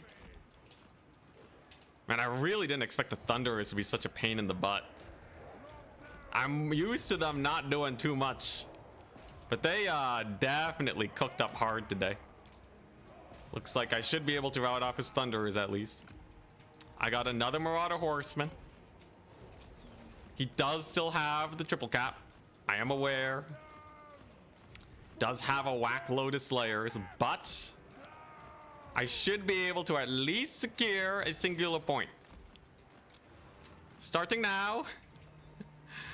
I am getting into position with the Marauder Horseman. They can start hunkering down on that business. I have Marauder spam, but he's really posted up everywhere, isn't he? Okay, I have another horseman here. I have another horseman over here. All right, here we go. Chariots away. The chariots have to cook super hard today. He does start securing the point too. Man, he has so much of a value lead. He has an incredible value lead right now. He's doing well for himself. I should be able to secure the point though. And just in time, it appears. Chariots are still popping off on his backline. I got another Marauder Horseman unit over here. And that should start to pull him away from other areas of the map, I think. If I can capture it in time, which I think we should. It's going to be a little close. Okay, we get a tiny bit of a route. Come on. Come on, here we go.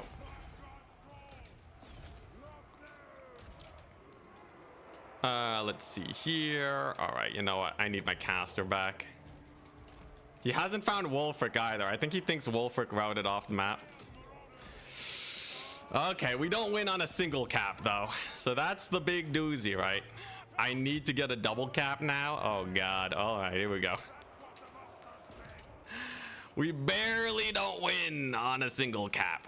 That's a big doozy. All right, here we go. I just gotta secure this point against this one Slayer unit. At least the doggos are doing pretty good. I don't know how quickly he re-secures his point, but maybe we see a misplay or something. Like caster's coming in here. If I can just secure this middle point for even like a half second, we're okay. He's trying to slow me down. He's got his Slayers on the point. I just gotta secure this for like 1/2 second. If we take this, if we can take this from his grasp, we're okay. And I also maybe have this point, if I'm lucky. So let's just see, let's just see. We're piling on in. He does have a lot of dudes here. Okay, the chariots got capture weight, so they're pretty nice for this situation. The Marauder Horsemen are in. I'll take it. I'll take it. We got some javelins over here. Remember, he still has a double cap on me. Wolfrick's just gonna have to do his best. Oh, come on, man. No.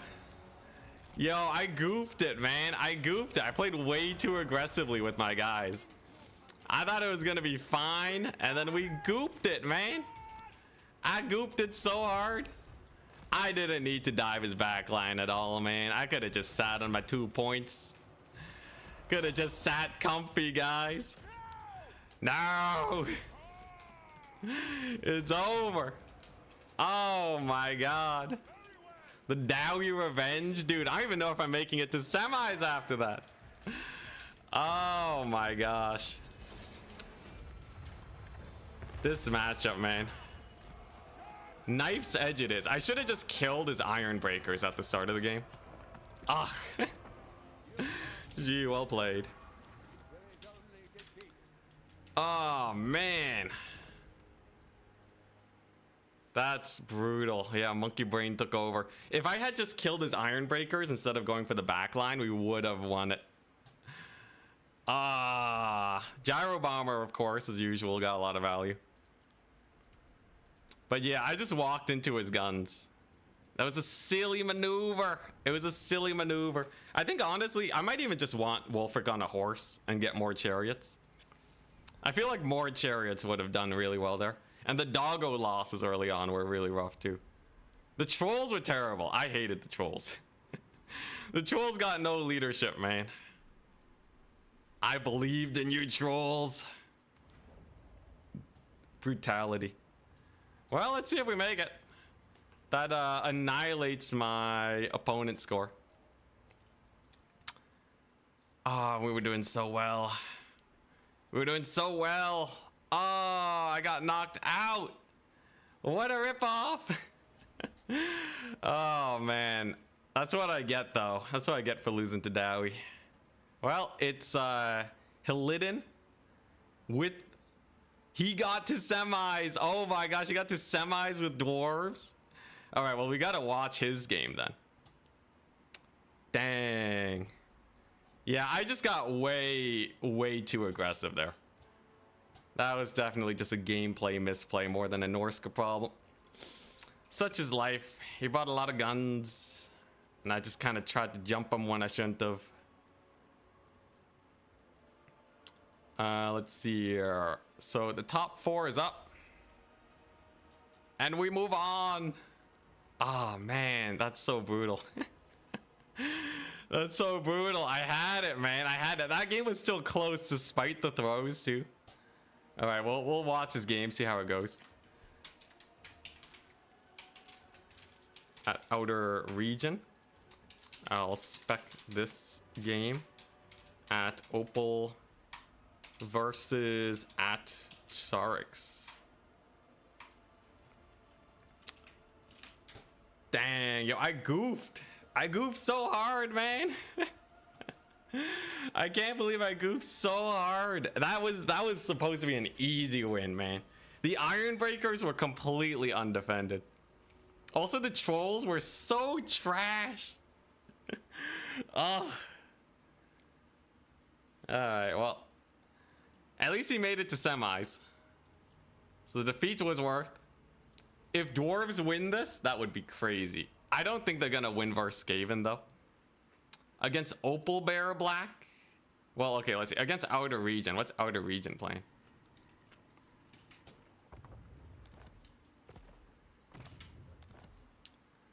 Outer Region is playing...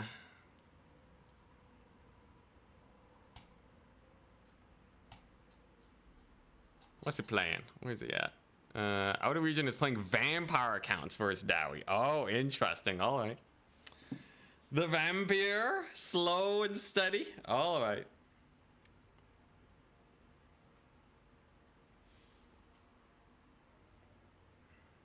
Very interesting. I feel like, I feel like Dwarves probably lose to Vampire counts based on the map, I would say. If it's a map where they can easily push 3 capture points at the same time, Well, I guess dwarves can kind of tussle, but like, you can't really kill Graveguard with range units. I think that's going to be the biggest problem for Outer Region here.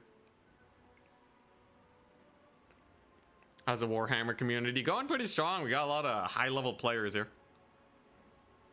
My money's going to be on Outer Region and Charix, just because it's so high ranked. But we'll see, we'll see.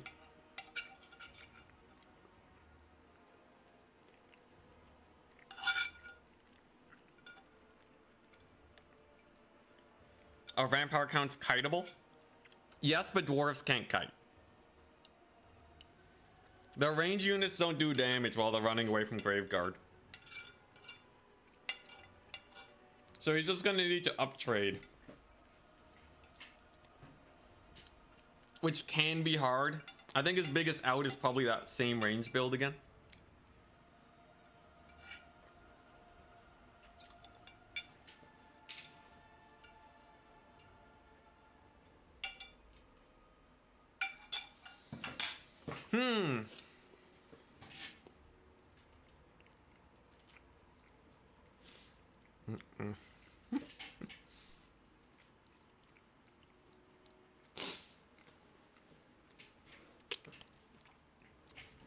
Blind Woozy, what's up?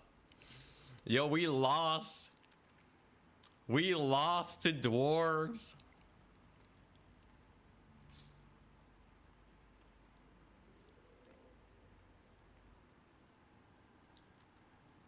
It's kind of crazy that his opponent points beat us out. I guess it's probably because I had the bye round at the beginning. So I had to go 3-0. Man, god dang dwarves though. I totally could have just annihilated his I totally just could have annihilated his Ironbreaker hero squad. They were really exposed, man. Completely, like, no gun support, no nothing. Everything else was on the artillery.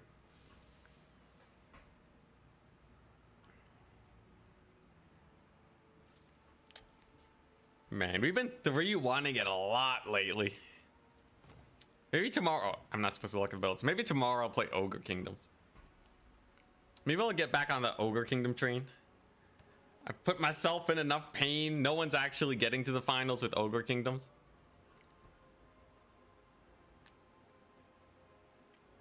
What we up to tourney-wise? We're in the semis right now. I didn't make it. The brutality, man. The brutality.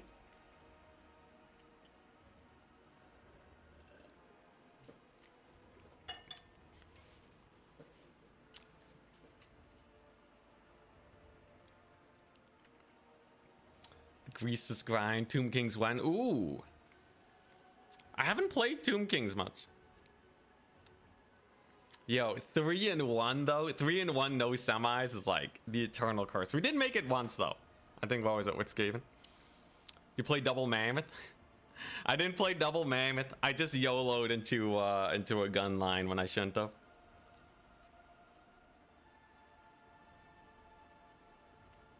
The Mass Marauder Horseman opener didn't pay off either. I don't think you want 4 Marauder Horsemen unless they're like definitely going for a sky build. I think 2 is probably fine enough.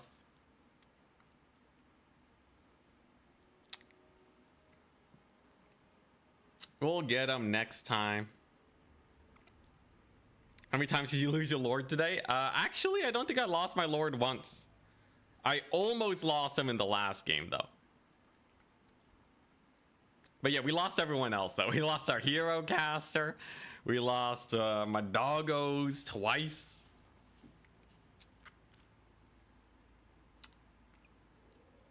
Big entities do a lot of collision damage. That's basically the TLDR. But yeah, we got one bye round at the beginning. Won our 2 matches. One against dwarves, one against something else. Pretty decisive victories, and then we lost. We lost to the one Dowie.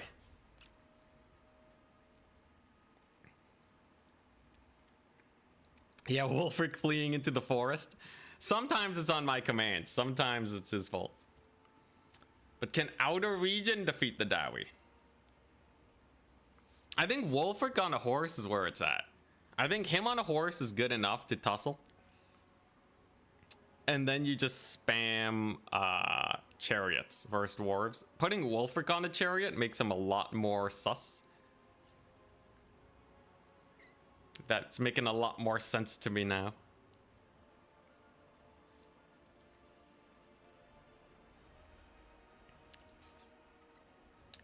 This makes it 3 out of 4 dwarf games. Your allergies are gonna break out. Well, if we keep watching the dwarf games, you'll get to see them get defeated at some point.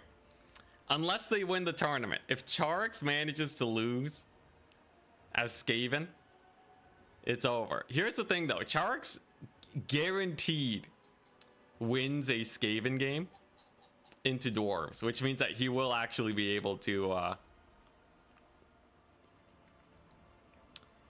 he would actually be able to to win a tournament with Skaven the day after I give him the challenge. Crazy. If it's Skaven against vampire counts though, it's TBD. Don't know how that matchup plays out. Pretty standard fare for both sides. Got the dwarven infantry corps, we got the artillery piece. Lot of infantry. They're playing on Celestial Lake, which is kind of a bad map for the can. Halidin ain't a bad player. I've like never seen him before. He must have come in while I was taking my break.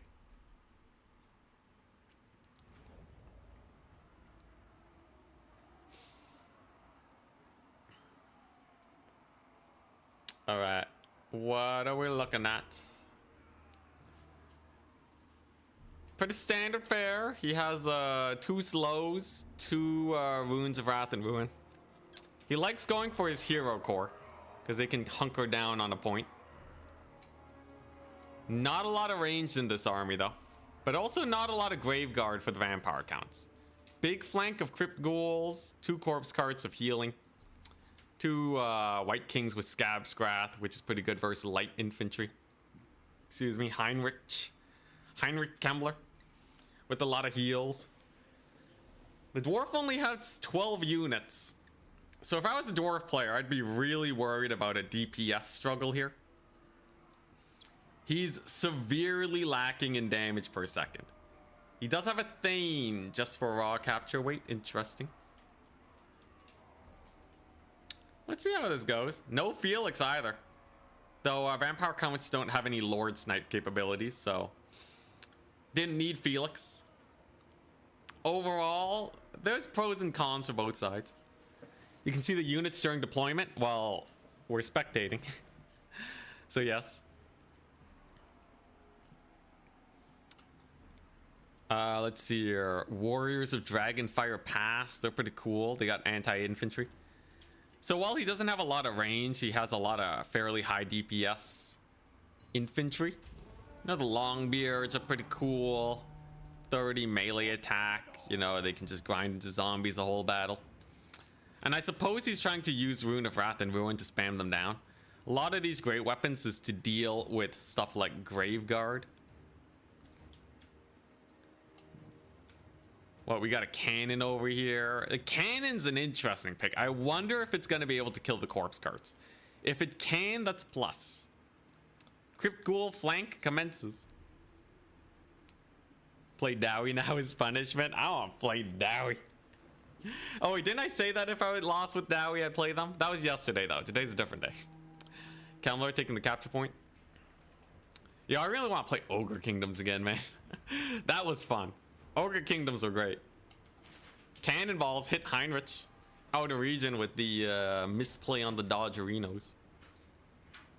Yeah, the Iron Drake Forest flank, they are hidden, but like very exposed. I guess they do have a warrior unit by them, but it's gonna take them a while to actually get to the fight. Vampire count secure that double cap, and they got about what, 10, 20, more than enough capture weight. They have like 30 capture weight on this point. Dwarves, like their entire army's 30 capture weight.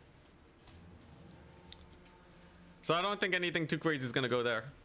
Ooh, Kislev? Dude, Kislev would be lit. Maybe Kislev. I'll think about it.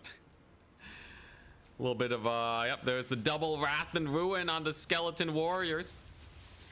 Not that much damage, but it's a good start. But nothing's really gonna go well until he starts capturing, right? The Crypt Ghouls are coming on in. The Gyrocopters are coming for the bombing runs. There's not a lot to deal with them just yet. And we see a Crypt Horror summon instead of bats. Surprising. I'm very surprised we did not see any bat shenanigans. Iron Drakes are now firing at the Ghouls. They get them down to half HP, but it looks like they're going to get shut down for the time being. And the grind begins. So, yeah. Dwarves are gonna have to play for a slow value trade here. Crypt Ghouls are jumping the Iron Drakes. Camlar is gonna be shutting them down. Overall, most things here look like it is going to be an up trade. Vampire counts are they're just gonna try to stem the bleeding as much as possible. So, like, you know, bats on the brimstone guns, slow them down. Good bombing run though. He drops both payloads, gets the zombies and the skeletons to crumbling. It's pretty nice. Quarrelers are able to fire away. He summons a Dwarf Warrior Great Weapon to defend the cannon, which hasn't really done too much yet, right? Or has it killed anything yet? Where's the other corpse card? Did it already kill one unholy lodestone? I would have assumed that there was one here. I don't see it. Black Coach is on the field though. Yeah, I think it may have already killed an unholy lodestone. But value-wise, what we're looking at, vampire counts are about even. Well, we got a zombie summon. He's pulling his Iron Drakes away to safety. The grind is slow, but if it goes in their favor, it's nice. The triple cap is solid against Dowie, though. So triple cap means that Dowie is now on the clock. With the triple cap, it's pretty brutal. Their time is ticking way faster than usual. If he gets to 1,000 tickets, it's probably over. Unless the Dowie are able to uptrade immensely. Feasters in the Dark are stalling Dwarf Warriors and actually trading fairly evenly with them. And the range units are now down, so that is a massive decrease in the Dowie DPS overall. Double Bat Summon to deal with the Gyrocopters makes sense, but oh, there you go, Grim Delvers. On the Black Coach, gets a heal off. Can it escape though? It's caught by some Slayers. Got the Crumbling coming down, but Crumbling is very slow, so it should not die unless its leadership goes to minus 50. Over yonder, a little bit of flamethrowing on the Skeleton Warriors. Not doing that much damage. This unit's probably gonna get shut down, but potential capture over here. Corpse Cart goes down though, so the cannon has officially paid for itself. Looks like it did end up being a pretty good pick. And this point is probably pretty close to flipping. So you have 3 lords here. You have 3 single entities, which amounts to 9 capture weight. He can bring it up to almost 20 if he brings his range units in, and the Slayers can actually bring it slightly above 20. So we may see a flip here. Camlar's kind of grinding away. It looks like they're not really taking too much damage. He Nahex in front of Thorak. That makes him take a lot of damage. Every time you cast a spell near Thorak, he's going to give you an insane miscast chance. Yeah, minor. It's the locus of power. Minor miscast when casting near that. So that's pretty brutal. Cannons do manage to stay alive. The Batos are taking out the Gyrocopters. But the capture is going very slowly. We see a zombie here contesting against some injured Longbeards. They still have a lot of capture weight, but it's at about 2 per second. I believe you need 100 ticks to get a capture. So it's gonna be pretty slow. It's gonna take like another minute, and by then the vampire counts will probably be close to 1,000 tickets. The bats especially are really annoying. And yeah, with so many single entities on the vampire count side, the dwarves just can't really secure this, can they? How long does Krell summon last? Not especially long. Though I'm sure it chip damaged Thorak just a little bit. Did he even bring Krell? No Krell. But yeah, the shutdown of the range unit's probably the most painful part. You need the range units to get the DPS, but they're just so easy to shut down. The flank over here, the fight has completed. The unholy lodestone. Oh, okay, he did bring in another unholy lodestone here. He actually has Karen rates, which are pretty bad against these guys. The orc does have that magic damage, so he's just gonna ignore him and clean off the infantry instead, because he knows he has a capture weight here. With the crypt horrors and the double white king and the black coach, he has more than enough single entities. Solid AoE though, but Karen race got a bit of an HP boost a little while ago. The physical resist got lower, so they are way more they're way stronger against shenanigans like that. Bats killing off the gyrocopters, and we are finally seeing the first dwarven capture. At about 1,000 tickets, they're gonna need to capture this one in a good amount of time. The value lead is not immense for the Dowie in the slightest. In fact, it might even pull back the way of the vampire counts, especially with these single entities just grinding it out here. I'd say it's pretty sus. I'd say it's pretty sus for the force of the dwarves. It's a pretty typical game. If, yeah, it just kind of gets stuffed up. Vampire counts are especially good at this strategy, and dwarves are really susceptible to this strategy. Yeah, they need a triple cap. They need that big old triple cap. And it doesn't look like it's coming anytime soon. There is a big push for it. A bunch of dwarf warriors are coming into this point. Looks like they'll get there before the undead manage to secure it. But is he going to be able to secure this one? Most definitely not. Vampire counts could even go here. Could even just kill Thoric. If Thoric goes down, that's just painful. Just capture weight off the point and all that. So pretty brutal. We are seeing a rune of slowness on the Karen rates, but he's not swinging this point anytime soon. Not with the whole Crypt Ghoul unit here. That's 11 capture weight to the dwarves, at most 13. They're gonna need to bring in more. Yeah, it's barely getting tickled, that capture weight, but he's gonna have another 10 coming on soon. He has a black coach and Kemmler. I would say it's looking pretty sus. Never say never though. It is a very slow paced match, so we should be able to see things coming miles away. And yeah, with the corpse cart and the black coach coming on in, the Dowie are not going to be able to secure this one. Not with the units they have currently. They're gonna need some magic, or they're gonna need some gyrocopters or something. It's already swung back in the favor of the vampire counts. Black coach is on here. Just enough capture weight. The Karen rates are trying to slow down the dwarf warriors. That makes sense. Bados, Fellbats died to the gyrocopter brimstone guns. Thane gets murdered here. And what we could see, if the vampire counts get in a sus situation, they could just capture here or pull back to defend their point. Whatever suits their fancy will probably be good enough for a vampire count victory. Super duper Jover. Indeed. There's nothing to kill the black coach either. I guess there is technically a brimstone gun, but like no capture weight. The big question though is Charix gonna be able to beat vampire counts with Skaven? Charix, an insanely powerful player. I would not be surprised if he just wins with Skaven today. That'd be hilarious.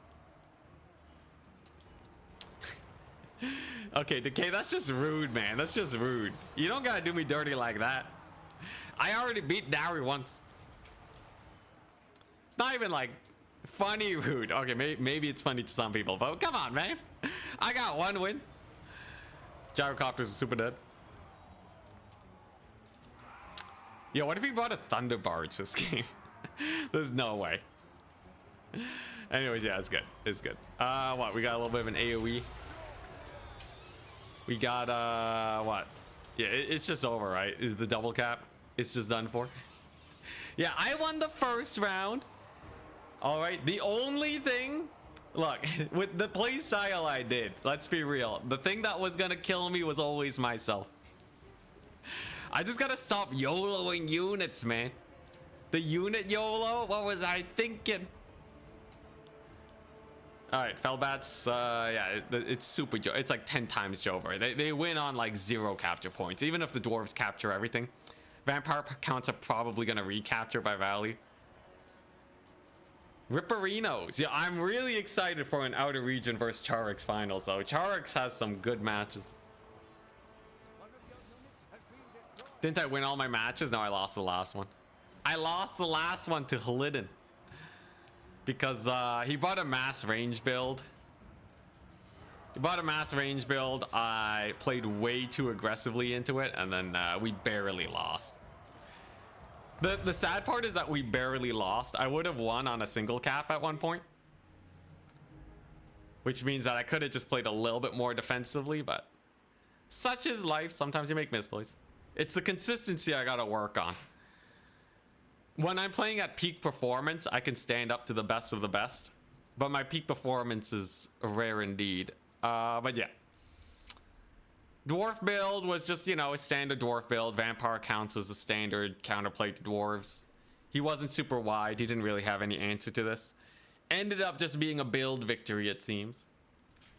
But who will make it to the finals? Let's refresh this bracket. It appears Charix and Opal Bear Black are still duking it out. They're still duking it out. Opal Bear is playing as Demons of Chaos, which I think Skaven are advantaged against. Yeah, even if Dowry had won, he probably would have gone cooked by Skaven.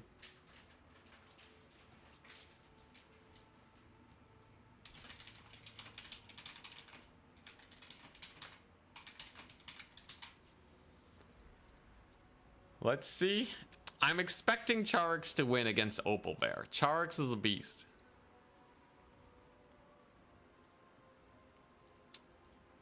But can he defeat the vampire counts? Vampire counts have a lot of stuff. They can bully Skaven pretty hard. With the zombie summons routing off artillery and weapon teams. Skaven are gonna have to pull out all the stops to shut down a vampire count stuff 'em up build. Which outer region definitely prefers playing. That's true. What if outer region just takes like a bunch of undead cavalry? What if he just goes like a blood knight build? That'd be pretty jokes. Just spam cavalry in the late game. That's one of the scary things that we could potentially see. But I think the most standard thing is probably just a fat infantry rush. Hey, who would have guessed it? Charix made it. Yeah, so it's gonna be zombie summons into the ranged. But Charix has managed to pull out some insane victories before. Maybe he'll get like a sick Lord snipe. Who knows? Oh, this one's interesting. Now this one's an interesting one.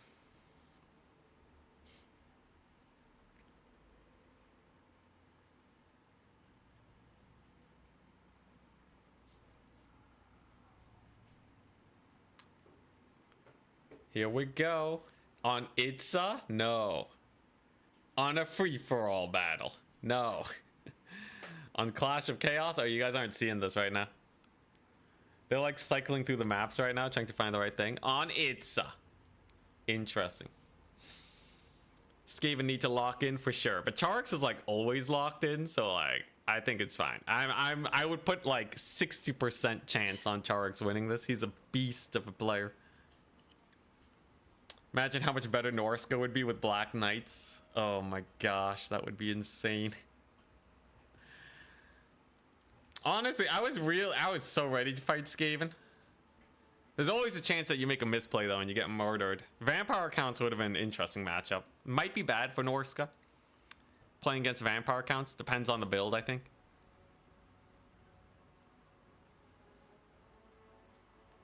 Bretonnia main plays rats. Dude, Charix just plays all the underdogs now. He's on New Game Plus. He already knows he can win with the top factions.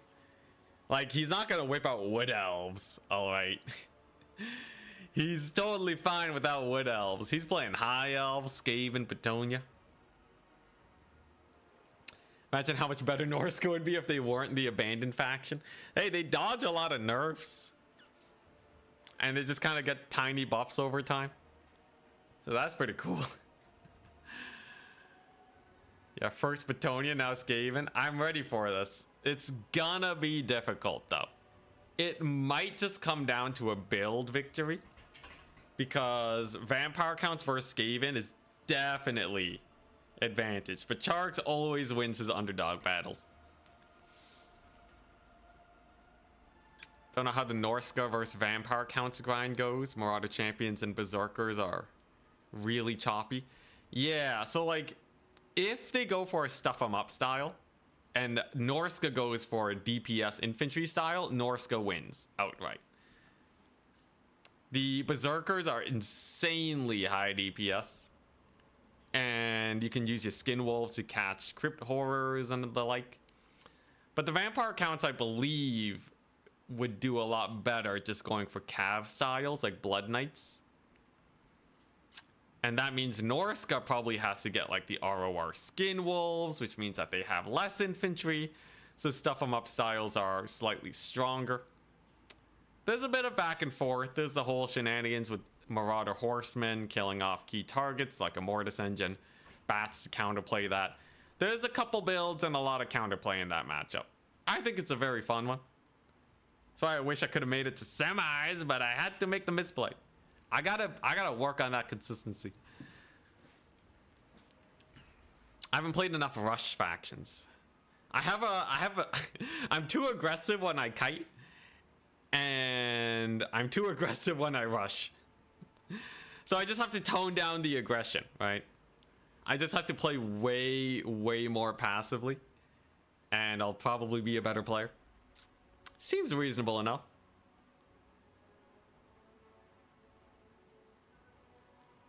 We'll get there eventually. If I keep playing like this on the reg, we will definitely get there eventually.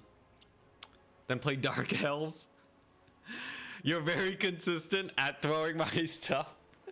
Corn challenge issued. Ooh, you know, Corn would actually be kind of fun. Because Corn is all about perfect management of your aggression. If you just YOLO as Corn, you're just gonna die, right? So you do actually have to be kind of wary with them. The thing is, they're a lot like Norsca. You know, I'll do a quick YouTube poll. If it's close, I'll do a Twitch poll. Here are the factions that I'm thinking about. Khorne, Ogres, Tomb Kings is a hard maybe. What else? There was another one. Khorne, Ogres, Tomb Kings. There's gotta be another one. What's the other one?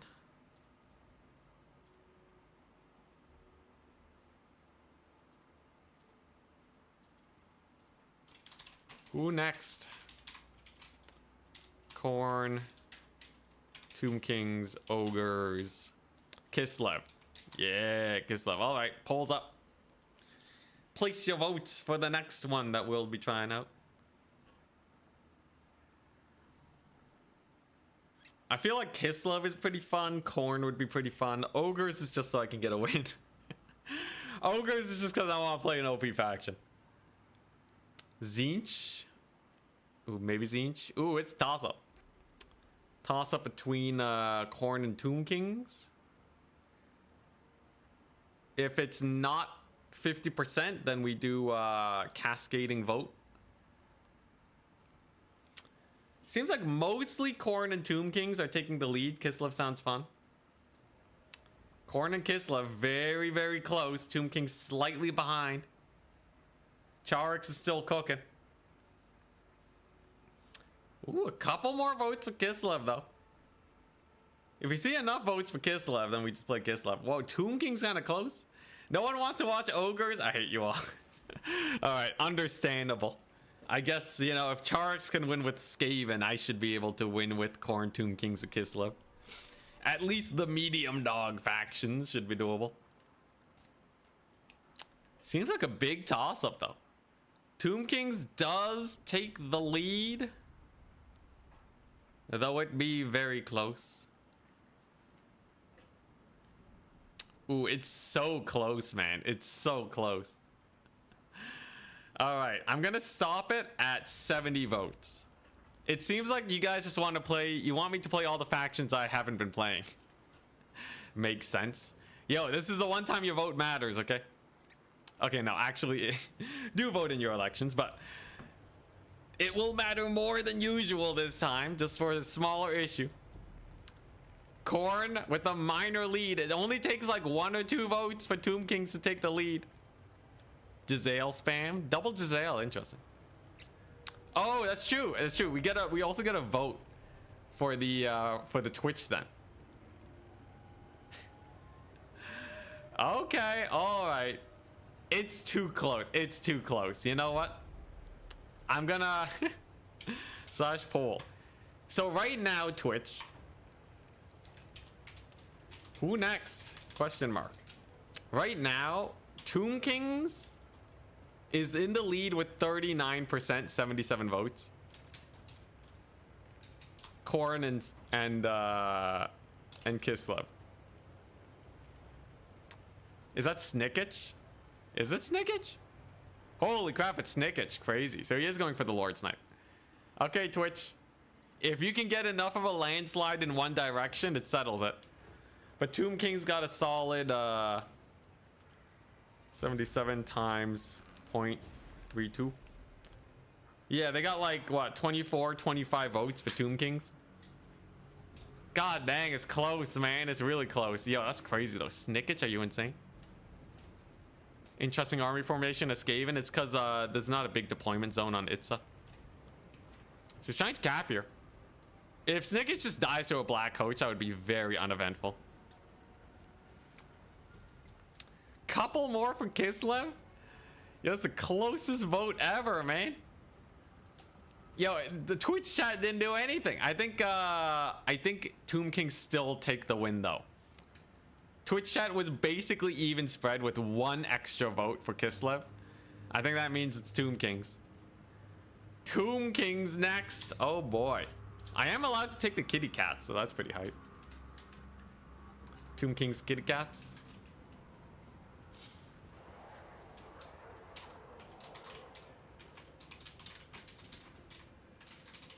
All right. Well, on to the game. It is underway. He does have avalanche mortars. Little bit of damage on the zombies. Snickage. Whirlwind Odeath on the Crypt Ghouls. Sorry, I missed it. Plague Monks. Charix brought Plague Monks. Holy crap, he brought Plague Monks. For the record, this unit is 50 gold more expensive than Crypt Ghouls. And they are kind of trading evenly right now. There is a black coach supporting, though. Kamler, get in the dumpster. He's getting the dumpster from Deathmaster Snickage. But, yeah, Plague Monks are kind of routing. Skaven kind of pushed on all sides, but they don't have the capture weight. It's not really going to help them too much. Avalanche Mortars, though, killing the Stearnsmen. So, overall, some trades back and forth. The Plague Monks, indeed, were a wash. Absolute garbage unit, that one right there. We do see the black coach charging on in. It can probably rout off most of these guys. And we are seeing some spillover over the vampire counts on the left-hand side. Giselles are spooky, though. But can they actually get good line of sight on this coach before it gets its 40% ward save? Oh, I do see a big old flancing on Kamler. Hits the black coach, too, in his evacuation attempt. Snickage, even. With the chase down, Kamler could potentially die. Holy crap. Snickage just landed a lot of hits on Kamler over here. That's pretty brutal. That's an avalanche mortar shot, too. Yo, is Charix just deleting the vampire counts? What an assassination, man. What an assassination. Kamler just took like 3 hits from Snickage. And the flancing's gonna kill him. He's gonna crumble away. Dude. Yo, it's done, man. Yo, it's over for the vampire counts. What the crap? Yeah, absolutely dismembered. Kamler's dead. He's gonna have to get resummoned, but like, it's over, man. It's over. Like this is the earliest insane like 4K lead ever. Yeah, he just got the snipe. Outer region pulled an intensity. Yo, that's crazy, man. He just pulled a snipe. What was that? He ain't called the Deathmaster for no reason. Yo, that was pretty crazy. Yeah, there's just nothing left. It's just all dead. Like, nothing really mattered. It was just the Kamler snipe. He summons in Varric's Reavers. Okay. But like, he's gonna lose like all these capture points. Maybe there's a chance though. Okay, wait 1 second. This is a corpse cart. He does still have the black coach, and a lot of the Skaven are routing, right? He did get the jump on the weapon teams, which skyrockets his value back into the sky. The Giselles are dead, and Snickich, while spooky, it's gonna take a while to kill these White Kings. So he's probably losing the Giselles. He is losing all 3 points at the same time, though. Varric's Reavers here, though. You know, let's not write off the undead just yet. All right, Varric's Reavers do plow on in. They get the stuff up on the Night Runners. I don't know if that was a charge, though. Didn't seem like they did a lot of damage. Kind of weird. We do have Horrors on the Avalanche Mortar, so they're going down. And the White Kings are still alive. There goes one weapon team. You know what? Maybe not completely Jover just yet. If we see a Kemler resummon, which it looks like Outer Region saving for.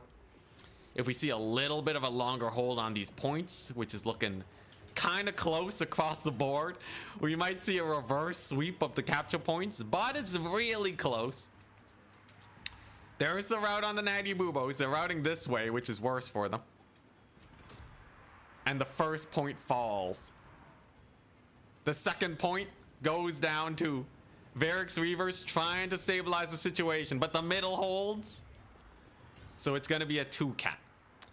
The White Kings are still alive. They've used 2 of their scab scraps. They got 1 more ready to retake this point with.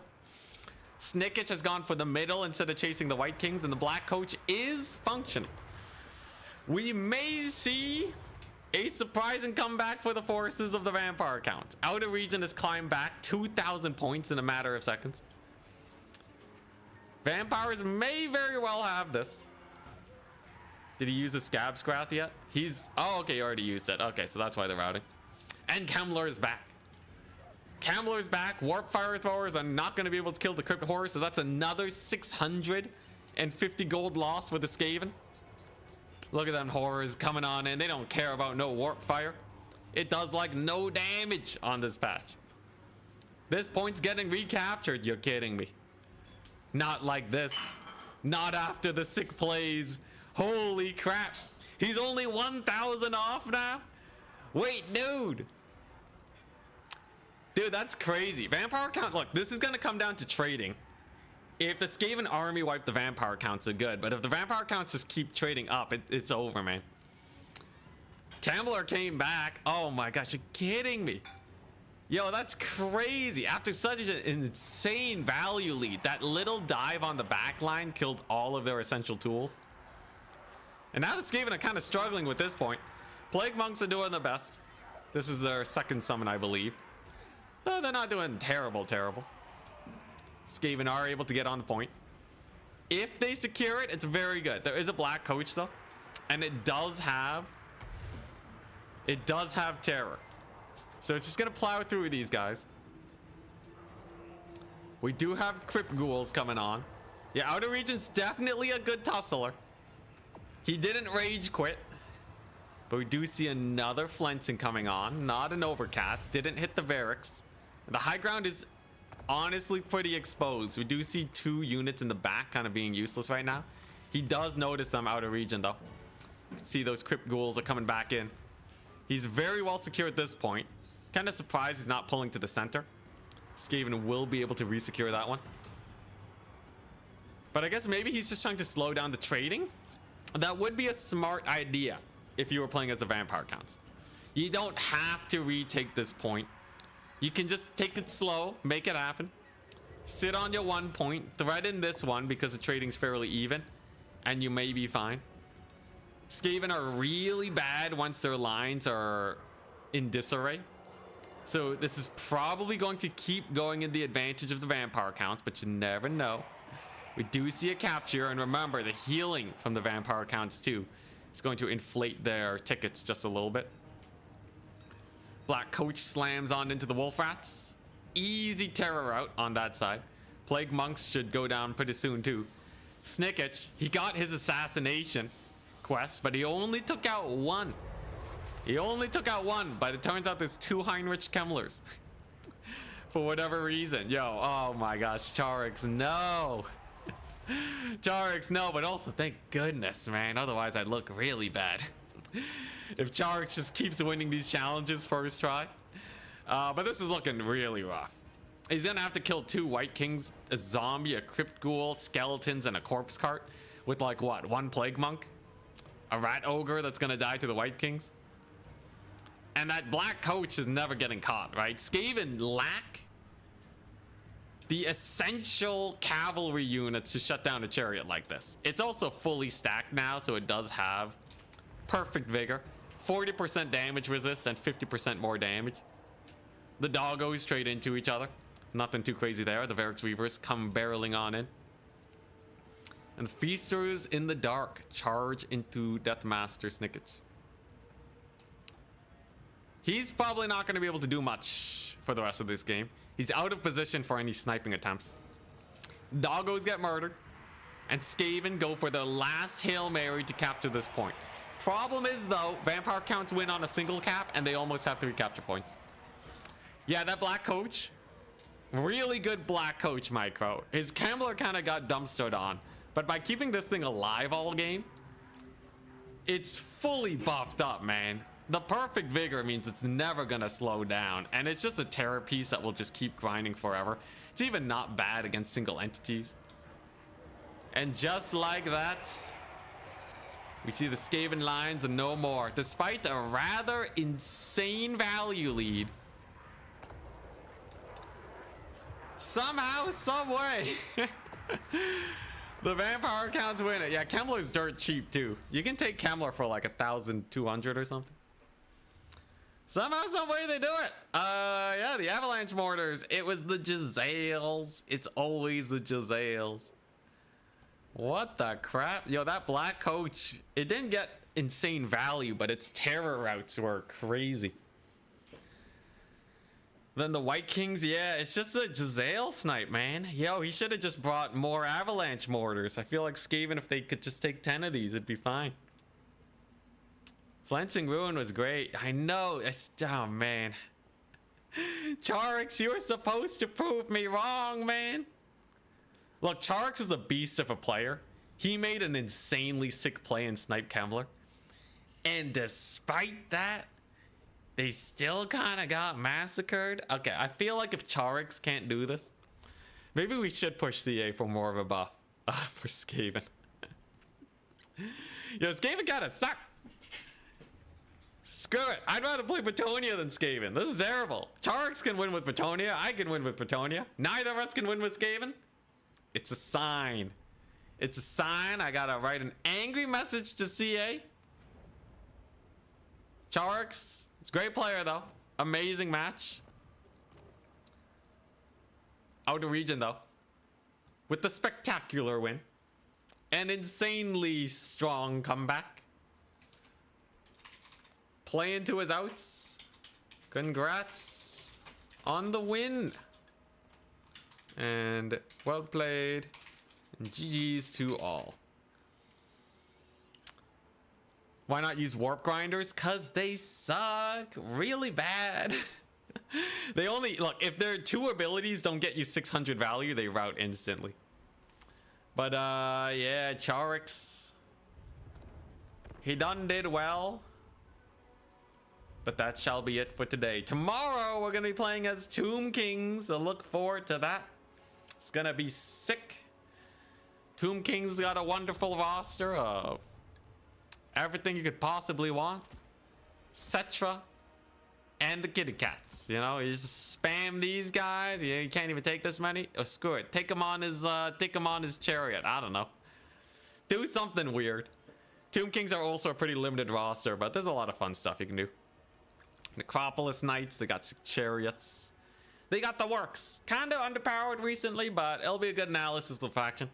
Maybe we can get a feel for them to propose changes for CA. But that's it for me today. And I'll see you guys tomorrow. Hope you have a wonderful day, people. Should be good. I can't believe Charix lost. Man, you're Skaven, man. Yo, they... Not a single Skaven win this season in the grand finals. What a tragedy.